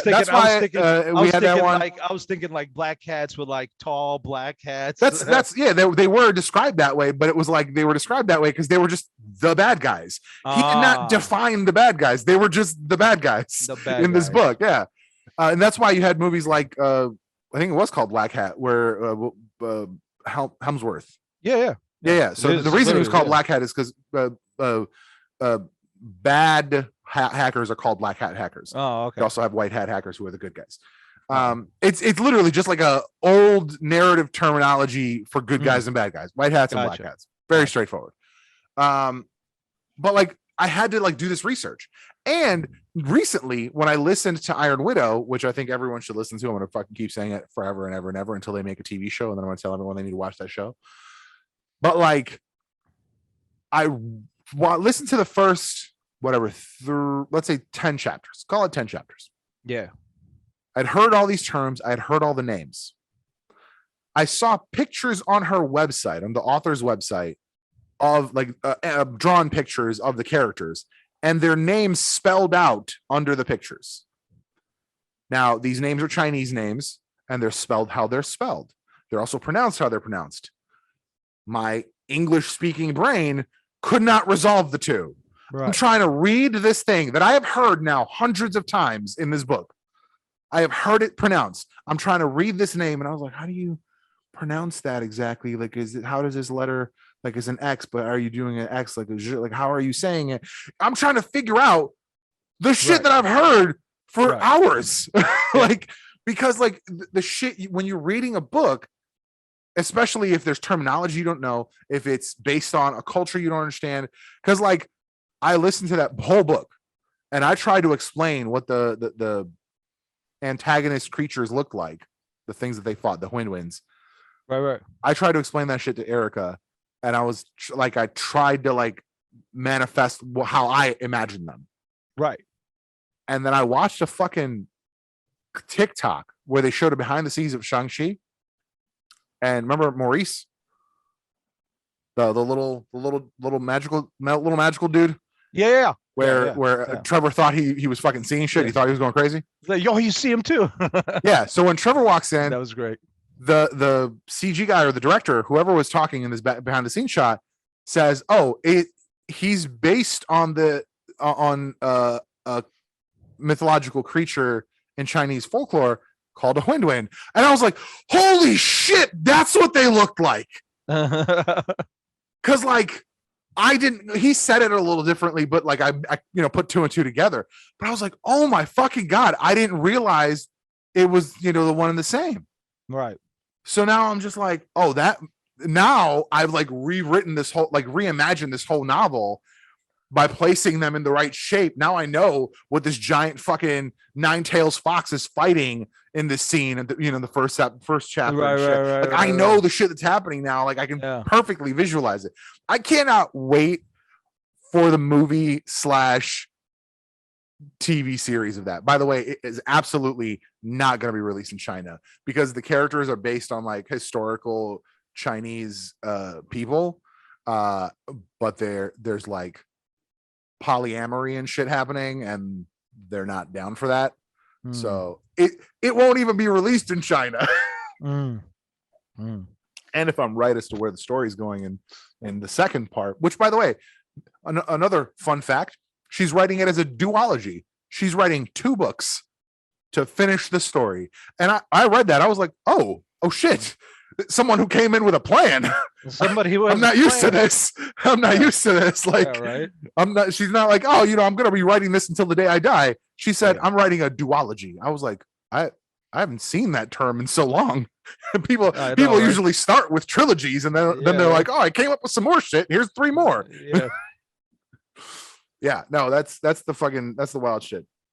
I want to talk some shit about, speaking of movies, speaking of fucking weird shit. Oh, by the way, just to go off what you said, Yeah. I'm 100 watching the Batman on their streaming service. I am not watching that shit. Yeah, I'm waiting for the streaming service. I mean, to be fair, if it's gonna be theater release first, then streaming, I'm gonna wait till streaming. If it's gonna be same day, I'm watching it same day. It doesn't matter. To be fair, I haven't been going to the theater in general. This whole death thing, but Yeah. I'm doing a whole lot of debate. I'm literally gonna make my own mask to try to make a more fitting mask. Yes. And if I'm successful in it, I think I'm gonna go to C2E2. I'm gonna go Friday. I'm gonna go on the least busy day. I'm gonna go like right as it opens, and I'm gonna get the fuck out of there. Try to like beat anybody trying to make it there, after work or some shit. Right. Like, hey, man. It's just it's so many fucking people that I've talked to, people that I've had on my fucking podcast. Like, there's a lot of fucking people that I really want to fucking meet up with. I was like, shit. No, and honestly, I am just itching for fucking social interaction. I get it. Itching for it. I get it, man. I was telling Erica though, I was like, because we were gonna have Ben and Corey were gonna come down for some help around the house here on that Saturday, and I was like, if I go, because I'll be going next Friday, I'm like, they can't come down because I do not want to fucking run that risk. Yeah, I'm not trying to fucking get them sick. If something happens, I'm just gonna be like, nope, I'm not seeing anyone till Christmas. Yep. That way I have my time frame. I can fucking chill the fuck out. 100%. Like, I'm not trying to 100%. Yeah. Because I'm like, and that's the thing, you got to think about these things in this world. So far, I gotta say, Omegatron seems to not be the worst thing in the world. It seems like the people that have been getting it's been mild. It has not been extreme reactions or anything. So that's not what I heard. They're saying it's much more transmissible. But they're saying that especially I don't know that they've mentioned any breakthrough cases from it. But they are saying that the people that are getting it, there's very little hospitalization. Like, it's much more mild than Delta was when it first showed up. Okay. So that's sounding positive to me. I'm still watching it. I'm still eyeballing it. But it's very much one of those, like, I really want to fucking see these people, honestly. And I just, man, I do miss cons. Like, I do genuinely miss them. I mean, I won't lie, so do I, but it's very much, but it's honestly, it's very much a situation where I feel like we should, just for the sake of everyone, even like in the theoretical after COVID time, I think everyone should still wear masks at conventions. Like, I think it should become a standard policy. I mean, so many motherfuckers out there carrying fucking, they just go sick. Or honestly, some motherfuckers just don't be fucking taking baths and shit. So then you know walking. Oh my That's god, the yeah. worst. By the way, Oh, that's that the is the worst, absolute worst when you're and it's packed. So you're walking fucking shoulder to shoulder, bro. and you When walk you by get someone that, who is clearly not showered in 3 days. Exactly. It hits you like a fucking wall. it's And it's just like, BO, bro, just like straight dude, BO. just And it's like, boom, how the fuck do you not bro, realize as a human being that you smell terrible? bro. Terrible. It hurts, bro. It hurts. It's like offensive to every fucking It part of your truly, body. You're like, oh truly, shit. Like I'm truly. I'm not even enjoying myself anymore. God damn Yeah, it. yeah. It's. Oh man, it's bad. It's bad. That's for sure. So yeah, that's why I think everyone should I think we should just all start wearing masks. I think we need it all there. I There mean, is there's I want to like I will go partner back to with this. somebody. I I want will to have one of those like custom fucking 3D printed I will go Sub-Zero back to masks this made. every time. Before this shit happened, Japan's done that on a normal basis. People there are considerate to others, and they wear a mask to protect others if they feel like they might be sick. Yeah. They've been doing that for a very long time at this point. They also do it when it's Japan's initial reaction to this was eh, also very strong and very yeah, mild. Like they yeah, didn't get a shit ton of cases and over flooded yeah. hospitals and shit. And they're they also wear them during allergy season to help with that shit. Um, they just if one country can do it, you know, maybe the rest of us can. So Right. Agreed. I'm pretty sure China's the same way though. So not 100% certain on Right. that, but I know Japan for sure does, and there's just I mean there's just no reason not to. If you feel like you're sick and you're But going my into freedoms, hottest. My freedoms. my free, you're taking away my freedom. Am I? I'm just asking you to be courteous and not want to get others sick. Oh, that's taking away your freedom. I see. So your freedom is being a dick, and so because we're asking you to not be that big of a dick, you're not okay with it. Right. Not okay with it. I get it. Something I really just want to touch on for a second because we talked about it at length the other day with the fucking outside in the fucking rain, which was fucking That was fantastic. fun. It That was was a fun actually day. great. That felt so good, man. Ridley Ivan, Scott blames the failure of Last Duel on these fucking millennials and their cell phones. listen, I'll give him about a quarter of that. I'll give him about a Like, quarter. I'd say about a quarter of that is accurate. I read his whole quote. It sounded like he had identified an opportunity and did not strike. Right. Because he's like, oh, like they don't want to be taught anything unless it's taught through a cell phone. I'm like, so it sounds like you knew how you needed to deliver this message, but then you didn't. That's what it sounds like to me. It sounds like you knew which fucking screen to put your shit on. Listen, Mr. What was it? Ridley Scott, right? Ridley Scott. Listen, sir. Mr. Sir Ridley Scott. I enjoy your shit. I enjoy your movies. Right. I don't believe I got the chance to watch Alien Covenant yet. So, Really? that. No, yeah, I don't think I yet watched it. But here's the thing, my big homie. I don't know. I knew when Prometheus was coming out. I knew when Alien Covenant was coming out. I knew when Blade Runner 2049 was coming out. I knew when The Martian was coming out. I know when House of Gucci is coming out. But guess what? Didn't know. I did not know The Last Duel came out. Fun fact: Erica and Rachel both saw House of Gucci, and they think it was boring as shit. I mean, yeah, it's a drama flick. At the end of the day, it's a drama flick. And listen, some people can do a drama flick good, like I feel like House of Gucci had the potential of being what's Leonardo DiCaprio's movie? What's it called? It's Wolf of Wall Street. Yeah, Wolf of Wall Street. Like I felt like it had the potential of being very similar. And the irony is that I saw a clip that said that, or I saw an article somewhere that said that she had told an interviewer that she basically lived that role, like lived that persona for months. Like throughout the entire time of shooting, she never broke character. She kept that accent, she kept that personality. And I got to tell you, both Rachel and Erica said the best parts of that movie was when she was on screen. And I was like, fair enough. I believe so it's like she's got greatest of all time potential. She's got yeah. Yeah. I believe it. I don't doubt it at all. Like in the few things I've seen her do, I don't doubt it in the least bit. However, see, I know when House of Gucci is coming out, and if it's out and shit like that, because there was 100,000 ads that I could not see. Literally everything I saw some ads. had an I ad. did see some ads for I Last Duel. I saw two. I had no idea it was coming out. Yeah, that's or I'm good. Sorry. I mean, I knew it was coming out, but I had no idea it came out.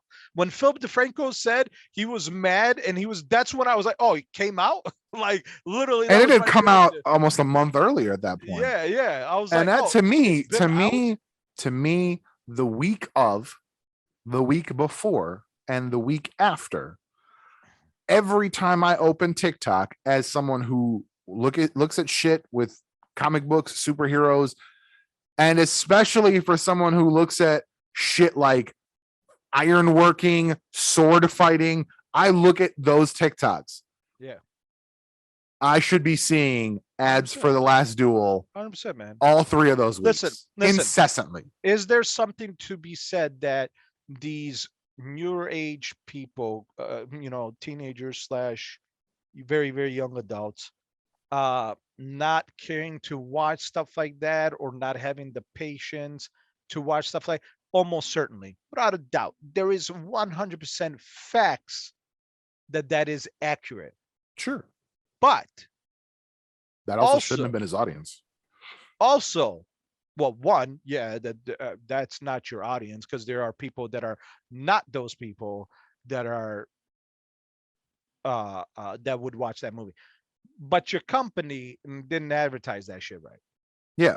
That's your problem. There was a lot of failures with this movie. There's a lot of failures to this movie. I think it's partly the environment that we're in. I think right now people are they're like yourself, they're hesitant to go to the theater.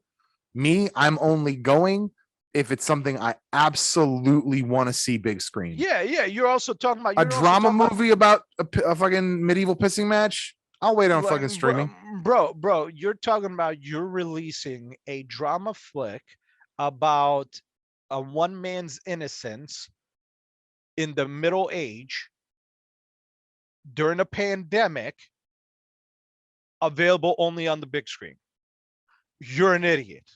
Yep. You and the company involved are idiots. It shouldn't have been a theatrical release. It should not have been theatrical. This movie, Netflix, Disney Plus, HBO Max. That's what this movie is. Yeah. It should have been on Hulu. It should have been maybe not a Hulu original. You can say it's in theaters as well, but like it should have been on Hulu day one. Then the people who see it on day one might Hulu tell original. Other people to go see it in theaters. I say Hulu original. I think this is my message to Mr. Ridley S. Scottis, sir. I think you might have a problem with making your movies for the streaming service, because from what I can tell, none of them have been for the streaming service. Nothing that you've done in the more recent years has been even considered almost certainly for the streaming service. I bet money if you provided The Last Duel to Netflix, they would have done it. Let's see. Oh, 100%. Let's see. What are because they have done it. They have done these movies. Did he produce it or something? What? His name's not even on The Last Duel. It is. I'm looking at it. Oh no, the director. Yeah. That's the list of awards. There it is. The Last Duel, All the Money in the World. I don't even remember it. Alien Covenant was the last. Yeah. Oh, House of Gucci is his movie as well. House of Gucci. Yeah, that's what I'm saying. House of Gucci is his movie. So like that's what I was saying it, because I'm like, I know House of Gucci is out. I know House of Gucci is a thing. Why do I know? It's Painful. All the Money in the World is also another House of Gucci type thing. Oh, okay. It's based on John Paul Getty the third. That's fine. But at the end of the day, But those are all sir, streaming movies. sir, listen, House of Gucci, the way it was advertised, I could definitely see how it's a big screen movie. I could see it. Not necessarily do I agree with it, but I could see it. Sure. The Last Duel, when I watched the first commercial that I remember seeing for that movie, I was like, oh, this is a streaming movie, right? Literally the first thought in my head. I'm like, oh, this is gonna be like Netflix or something. Because, it should have been. Because what's his name? The guy from Oh yeah, that was the thing. So what was the counselor? the Star Trek guy. What's his name? Chris Pine. Chris Pine did a similar medieval. Well, he did a medieval movie on Netflix. He did. Yeah, he did like it was like he was like Dude, there's a lot of Irish. Netflix movies I haven't watched yet. He's that I like really want to. he's like an Irishman, one of the famous Irishmen that like helped what's it called? Let me see. I'm looking it up. Oh, by the way, fun fact, Chris Pine's doing Dungeons and Dragons movie. Supposedly it's gonna be good. Supposedly. Not like all Interesting. those other Dungeons and Robert Dragons. the Bruce. He was Oh yeah, Robert the Bruce, Outlaw King on 2018 yeah. on Netflix. That movie came out the same year as another movie about Robert DeBruce, I'm pretty sure. I'm pretty sure you're right. And I thought it was the funniest fucking thing. Yeah, there's Robert DeBruce 2019. So 2019 film. So There's a Robert the Bruce film that came out in 2019. Yeah, by directed by Richard Gray. I'm fairly sure that there was something else that came out that exact year. There was something. Oh no, that is. So this is 2019. This is the historical fiction film. And then Robert the Bruce, Chris Pine, Outlaw King. Outlaw King, yeah. Outlaw King. Yeah, both of those movies came out 2018 and 2019. Yeah, they came out very close. But there was another Netflix movie that came out like literally the same time as that one, or at least the same year. That was on Netflix. That was also during the medieval. So like medieval movies. Like, how did you go into doing? But this is a medieval movie. This movie, in theory, should have way more battles, right? It's a 3-year historical period. There should be a lot of battles. Right. Its budget was 120 million. Yeah. For Chris Pine, Aaron Taylor Johnson, Florence Pugh. Well, that's basically it for top names, but still. Like top names, yeah. 100 million for The Last Duel. 100 million for The Last Duel. And the biggest names you got in there is three. You got Adam Driver, which he is becoming a name in my opinion. Sure. And then of course Matt Damon and Ben Affleck. So like, I forgot Ben Affleck plays the king. Matt Damon cannot just do a movie without Ben Affleck. That's not true. This is probably the first movie they've been together in a long time. Lies. I'm telling you right now. I'm fairly certain this is their first movie together since whatever they were in with Kevin Smith movie. They were probably the last time they were together in something was in a Kevin Smith. So there's Last Duel, Zack Snyder's Justice League. Matt Damon was in there. Let's see. It doesn't count. No. Cameos count. Fuck yourself. No, I don't do. They were both in that Thor movie, bro. No, that does not, dude. I don't. Of course it counts. Come on. Come on. Anyway, no, not at all. Not anyway. Not like they are known. Like, bro, when Matt Damon was in that Thor movie, at first I was like, "Is that legit, Matt Damon?" Like, I was confused. I thought they were fucking I thought it was like a pre-movie like gag. Yeah, I thought it was. It was a gag. I thought it was a gag, dude. That was great, but that was a great moment. Anyway, Yeah, so speaking of movies, but yeah, going back to Mr. Ridley Scott. Listen, you're not wrong, but you are wrong. So there's that. Yeah. I think he's about as wrong as Martin Scorsese was about the MCU and superhero movies. But Marty's opinion was like it's tangibly incorrect. Marty's opinion. It was an uninformed. Here's the opinion. thing: Marty's opinion could be viewed as some people believe that's true and some people believe it's not. That could be looked at. But he said that they have no story and they have no substance. That's factually incorrect. Listen, to somebody like him and others who think like him, that is true. However, to what Ridley Scott said, he's about maybe a quarter right on that. That's about it.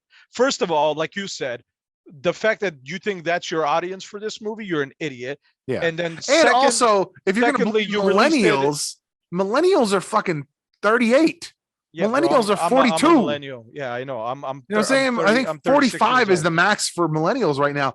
45-year-olds are not dicking around on their phone. Yeah, bro. Like I would have watched millennial. Like if you want to blame somebody, blame the correct generation. It's Gen Z's fault. Yeah, I'm like, yeah, right. Let's start a fight with a whole generation. Here's the thing, bro.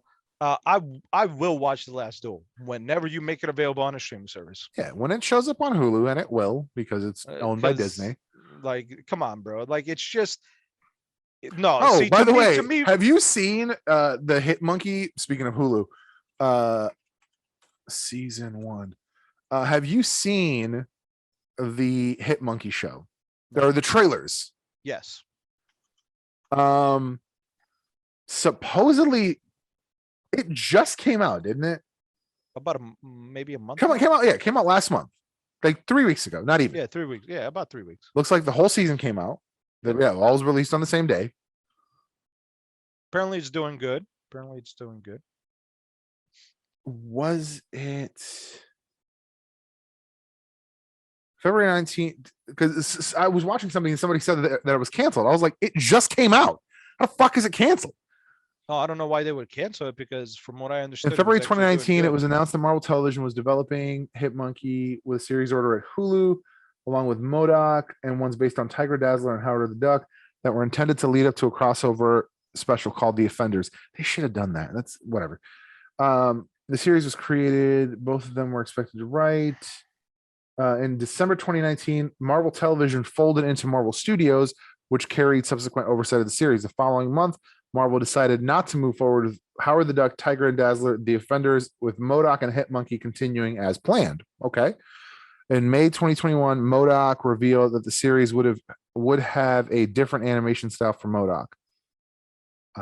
Yeah, it doesn't look like it's been canceled. So I don't know what the fuck they were talking about. Yeah, I don't know what they're from what I understand, it just came out.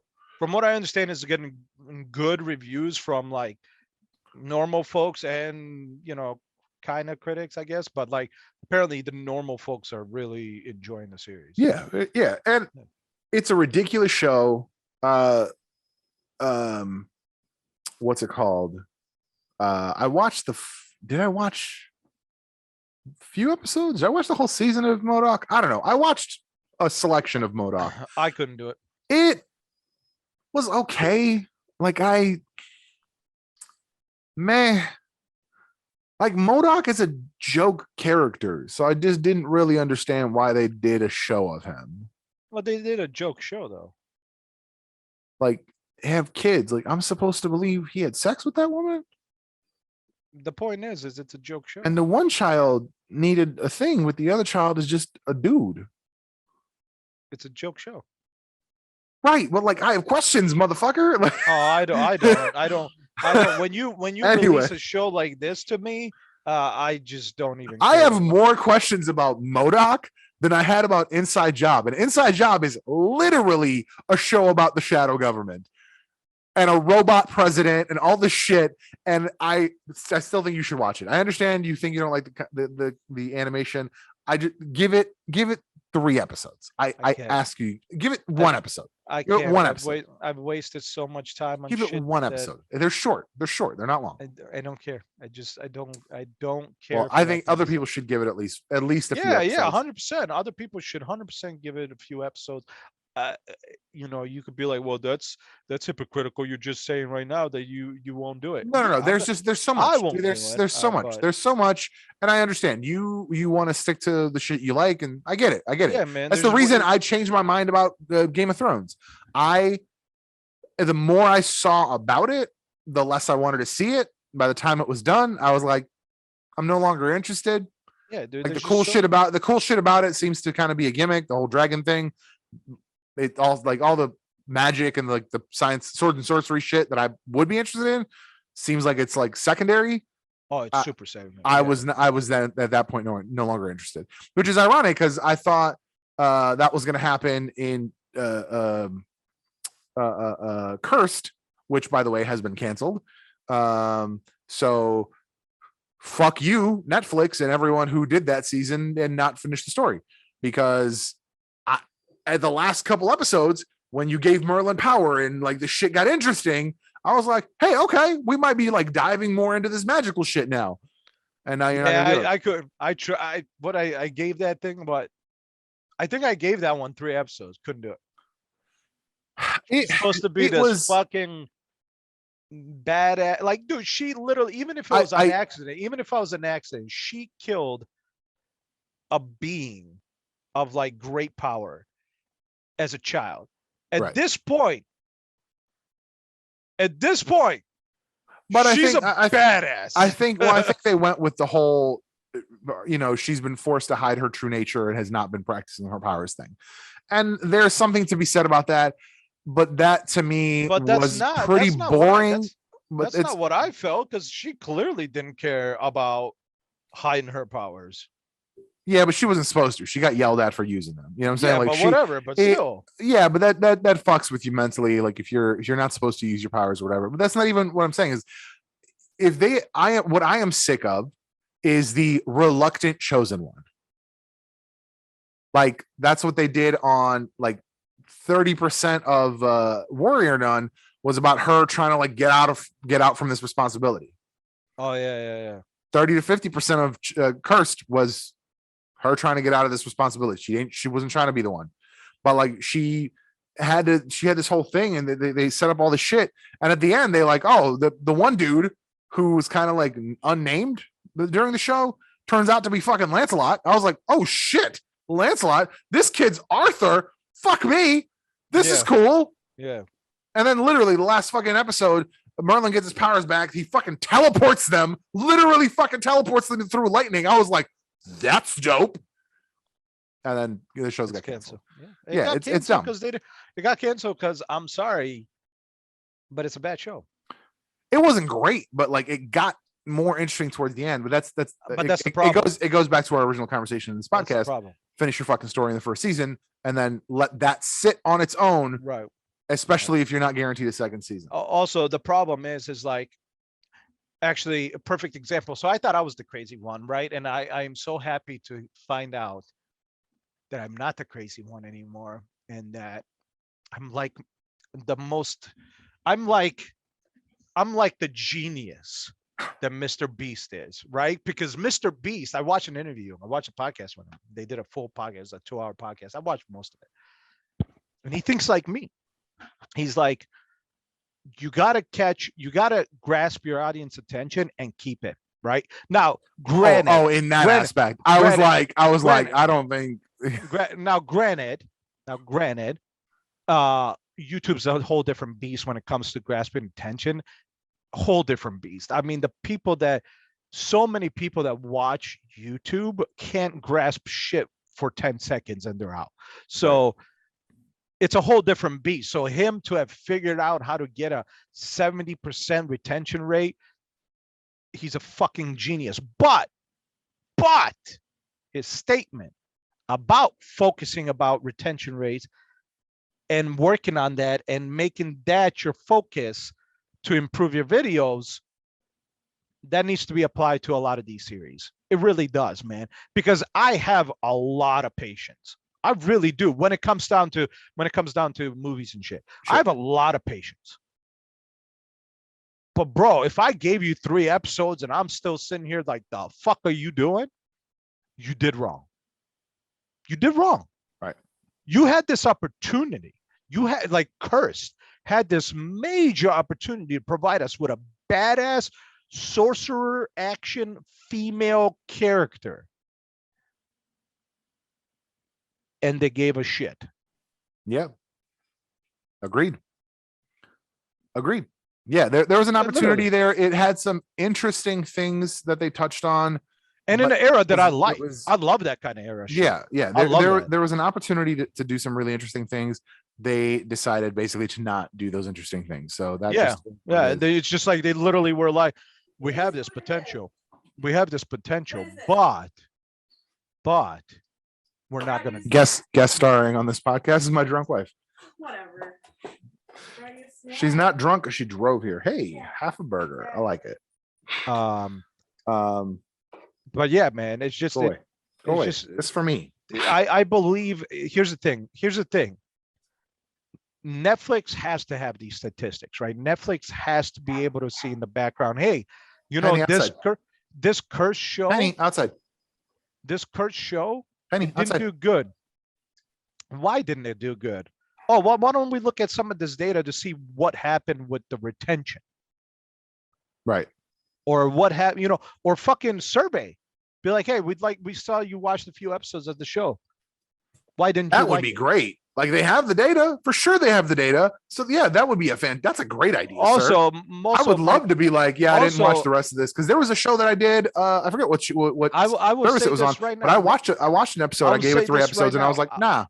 To all streaming services, especially Netflix, Netflix, you did the biggest mistake in your life. I know you didn't want to see the reviews, but getting rid of reviews was a stupid thing because people like myself, obviously you're going to get reviews that are just idiots talking. They just are throwing words out that are. Were there show reviews? Bro, you used to be able to leave a review on everything you watched. Huh. They got rid of that like 3, maybe 4 years ago. I forgot about that. Yeah, maybe I just never used it. I used to use it a lot because obviously there are people that just wanted to hate on. That's it. Yeah. Like they just say, this is dumb, this is stupid. There's no actual. I think another part of it could be, and this is just me guessing, but another part of it could be that they're shifting towards a more of a mobile audience. So with a mobile audience, people aren't gonna want to. That's fine, but here's the thing. If you have a show, something like this, that had the potential of being really good, and then you didn't. I am recording a podcast. And then. Hottest. And then And then it didn't work. You should want to know why it didn't work. Right, exactly. We're talking about shows that didn't work on Netflix and shows that we gave up on and he gave up on, things like that. So yeah, man, it's. Is there anything you've watched that you've stopped watching because you didn't like the first few episodes? No, but that's because I have a problem where once I start something, even as bad as it is, I have to see it through. There was a movie. You mean you're masochistic? Yeah. She hates herself. On Netflix, and I don't know if it was a Netflix movie, but it was almost sort of like one of those found footage, like on your cell phone. Things. It was. I don't even. Those are so hard to watch. It was one of those ones where like some girls in the neighborhood were disappearing, and so somebody like went after this guy that they thought was kidnapping girls, and he was surprised, and so they went into his house, and then it was like, it had that sort of what was that other movie? But yeah, it had that feel where like, the cameras like Cloverfield, and it was terrible. And I watched the full whatever the fuck 2 hours of it was, and can't get that time back. Right, but why not walk away? Because she hates herself. Why not just look up the next time? Just go to Wikipedia, read what happens, and move on with your life. I feel like I try to give things the benefit of the doubt, so I'm like, okay, I don't like it now, but maybe it'll get better. No. Like if I nope. Way through, nope. Doing anything else anyway, like I would have watched anything else, and then I can warn other people and be like, don't do this. I guess.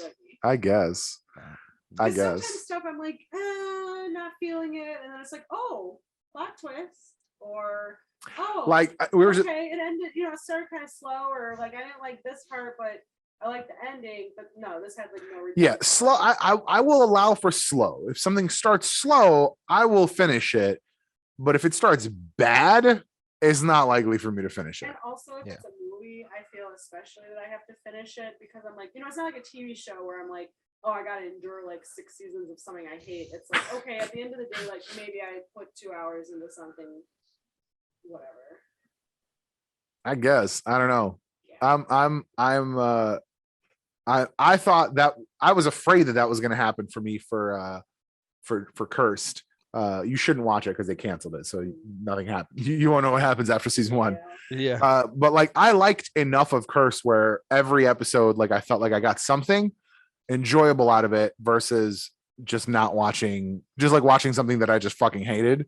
Right. Like it definitely wasn't like watching Fan Four Steak or Blood Rain. You know what I'm saying? Like those are that's the bar. Like we've discussed this many times. Are we gonna segue into something here? Because we can now we can segue. I will. Well, that'll be our last topic. I want to talk about one other thing real quick. Dune. That would have been Dune. I thought was a great movie. Love the fact that I got to see it in theaters. Wanted to tell you, the Antioch Theater in Illinois. You can rent it for up to 15 people. For up to 15 people for $150.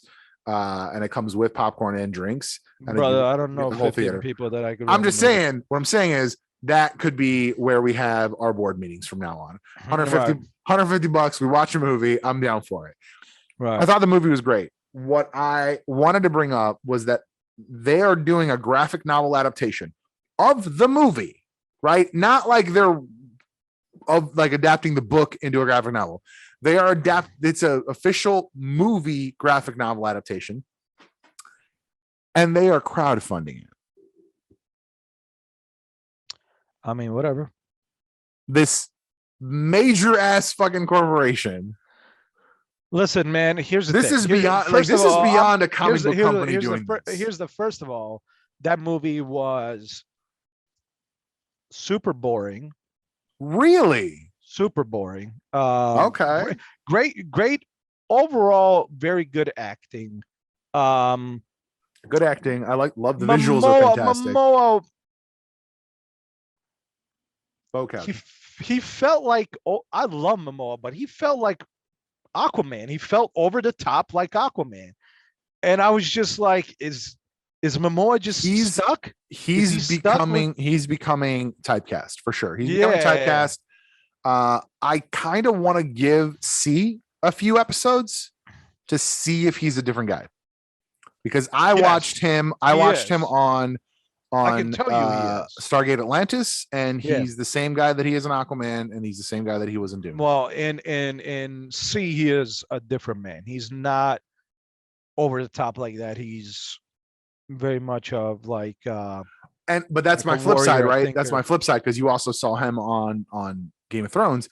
Is the guy he played on Game of Thrones, is that the same guy on C? Does he have those two sides of the coin? Slightly different, but basically the same guy. Kinda, yeah.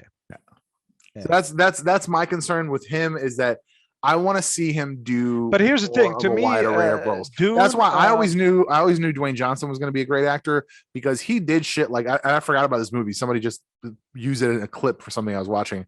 But he did Race to Witch Mountain. Yep.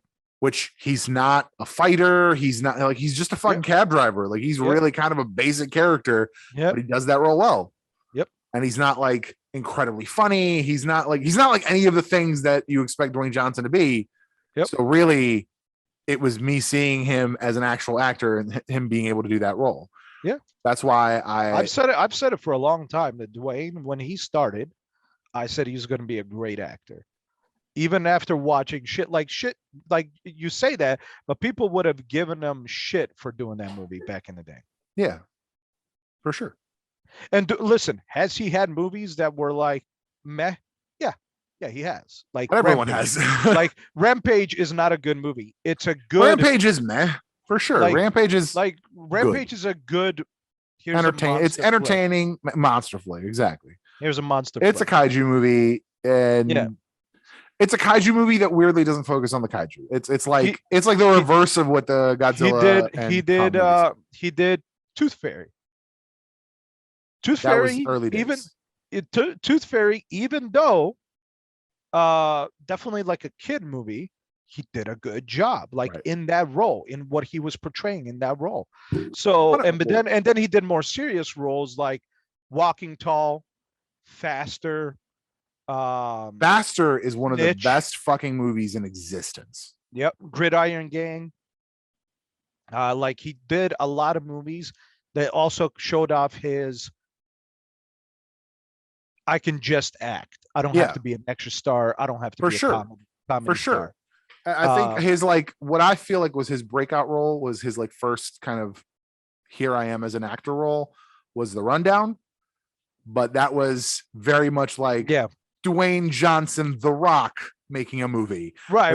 He did the fucking rock bottom in it. Like he did wrestling moves. But it was still a fun movie. Like it was still like all I know is that at one point in that movie, he rock bottoms a dude into a wall. And the wall explodes, and it's the best moment of the whole fucking movie. Don't get me wrong. That movie had the potential of being very corny and cheesy, but it wasn't. It was still actually very fun. Right. So for the longest time, I knew that he was going to be able to act. He was going to be a great fucking actor. Now, listen, is he on par with some extremely is he a Leo? He's not a Leo. All right. Is he a Tom Hanks? He's not a Tom Hanks. But you can't compare those. You can't compare Tom Hanks or Leo to fucking Dwayne Johnson. But also, you're talking about Tom Hanks, who doesn't do action movies. He does serious movies. He does sometimes comic, sometimes like a comic relief thing, but usually they're very serious movies. Leonardo, he doesn't usually do action. He does very dramatic, serious movies. So, yes, they have it covered. Like, for instance, you take Leonardo DiCaprio's best acting. Like, DiCaprio is not a comedy actor. Yeah, but here's the thing. He's going to be, like, his newest movie that's coming out on Netflix is going to be more comedic. I'm interested to see that. I'll be honest with you. I'm super stoked. But at the end of the day, it's like, those are considered greats because of the dramatic roles they can do, right? That's why they're considered usually. But also the range within those roles, because there is a range within those roles. It's not. He's not playing. Like for a long time, and I will say this is no longer true because he's played a shit ton of different roles. But for a long time, Robert De Niro was pretty typecast. Yeah, 100%. He played like Italian gangster. Yeah, mob. Yeah, that was kind of his thing. Yeah. But he got out of that, and he played a shit ton of other roles, and he did a great job, and his range showed very, very quickly. Yeah, 100%. What I will say is, I think it's interesting if you look at someone like Dwayne Johnson, who's had this. He had a really, really long wrestling career, and then he transitioned, and he's had a really long acting career. But wrestling has kind of just been there. He's like dipped back in every few years. Yeah, he is equally, and I think at this point will always be, because he kind of is perpetuating The Rock. Dwayne Johnson is always going to be The Rock, and then also an actor. Yeah, 100%. Whereas you have John Cena, who, aside from having the one wrestling meme, which is one of the best memes in existence, he is, to me, more of an actor. His acting career, John Cena's acting career is longer now than his wrestling career was. I think sorry. That's okay. I don't know. Can we hear you? We'll see. I never really we can. Wrestling. Like, I vaguely remember John Cena as like the "you can't see me" dude. Right. But like I do remember The Rock being a wrestler. Like I remember that. But I think that he's been able to transcend it. Because like he will be The Rock to me, but he's good at acting. But I think John Cena, I won't say that he has more range, but he's shown more range. but they're both good, and I think that they've gone beyond just the wrestler. Yeah. No, I don't think Dwayne's like in any way like held back by it. I just think his presence in both is still like very much current. Like if he showed up on SmackDown next week, no one would be like, people would be excited. No one would be like, oh, fucking this guy. But can I tell you something though? John Cena is still in the WWE. No, he's still not. Yeah, he You're still a comes in. liar. Still comes in just like The Rock. He comes in and does WWE stuff. Man, maybe just because he's not that big. He was never as big. Yeah, he's been doing it since. But then, like, is 1999, and he's anyone still as active. big? Here's the Is thing. anyone as big? Like, The I think the Rock- only person that was as big, and it's only at the time because he's no longer that big. His fame stopped in like 2002, and that's Stone Cold Steve Austin. You think that, but Stone Cold's been doing some shit too. He has. Oh, I know he's got other shit, Yeah, but I'm saying in wrestling, the in biggest wrestling- name is The Rock, in wrestling, and I think will always be. Listen.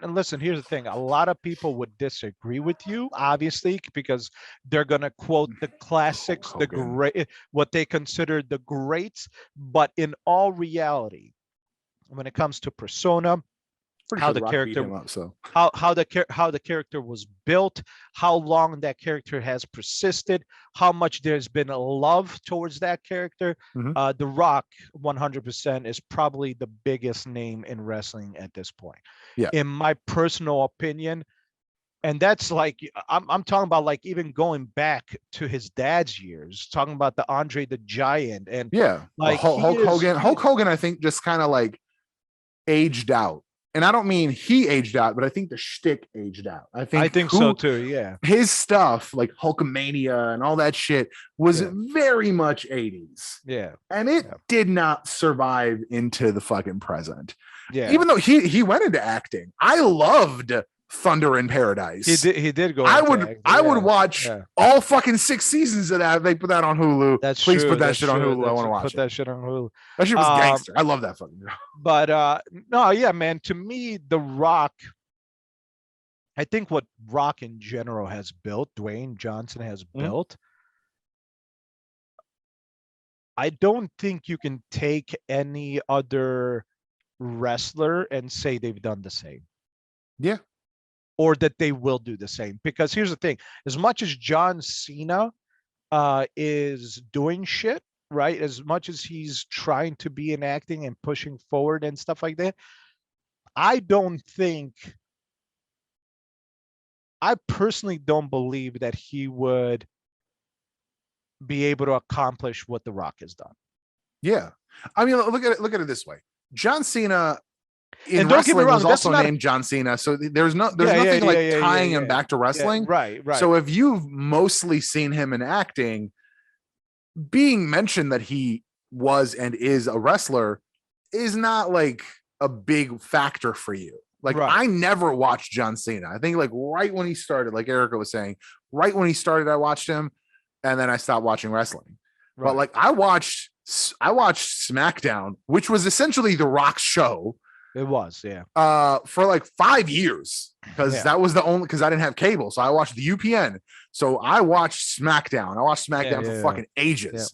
So like, I've known The Rock as a wrestler. Like I was, when I started watching wrestling, The Undertaker was like a evil deal with the devil guy. Yeah. He died, was resurrected as a biker, and then died again. Here's the thing. Dave Bautista. And all I'm saying is like, Yeah. I don't know. I'm not saying that John Cena can't be. I know his thing was like was there a name for it? Like you can't see me or. There's a funny story behind that. Like he did it because his brother did it. But then I know The Rock was like juice on The Rock is cooking and there's some other stuff. But like The Rock had like 30 I feel like catchphrases, and they're all Yeah. great. At least. about Dave Bautista. I know he was a wrestler. But I think Dave Bautista was a wrestler even after John Cena started. Dave Bautista joined. Dave Bautista's a pretty good actor. But I think he's good in what he's done. I'm interested to see him grow for sure. I I think think it'll be I interesting to see think he where Dave has Bautista potential to goes. grow as long as he continues to pursue it properly. Yeah. So So I'm a little sad that you didn't have a bigger reaction to this major corporation making a like crowdfunding a I don't comic know. book I don't version of their know. fucking movie. I don't I was know like, the I was a little salty about it. I've been seeing I don't ads know for it I don't know forever. I don't know I don't know the full story on how that's going and what's going behind that, so I can't fully comment on it. If it's Like, this is Legendary Pictures, right? They made a division called Legendary Comics, and they are crowdfunding or have crowdfunded. I'm sure it's done by now. It's literally just an adaptation, frame for frame, of the movie, and it's literally just someone drawing what's on screen, which is in effect a lot easier than just drawing a whole comic. Here's the thing. So at the end of the day, it depends how they look at it, right? If they've spent, like for instance, that movie, they spent 165 million, they made 374 million. That's not a big payday for them for a movie that there is a part two. And it's Now, not right, but like holiday shopping's not hit yet. Isn't out on DVD yet? I don't think it is. no. It will be then. It'll be right before Christmas. It'll hit DVD. They're gonna make a ton more money. Which is, yeah, I don't think it is on that DVD, but I don't know. Maybe they look at it like, hey, this is, people seem to like it, but there's not as much people as we'd like to like it. So maybe they're, concerned about doing that and taking a hit on it. And so I can kind of see it. So in this way, people who do want it, they pay for it through a fundraiser. I guess. I don't So know. Well, fine. We will move to the final topic of our day. To be continued. This episode was actually extremely long, and we had to cut it into 2 parts. Next part will be coming out next week, Friday morning. Thank you for watching. Thank you for listening, and we'll see you next week.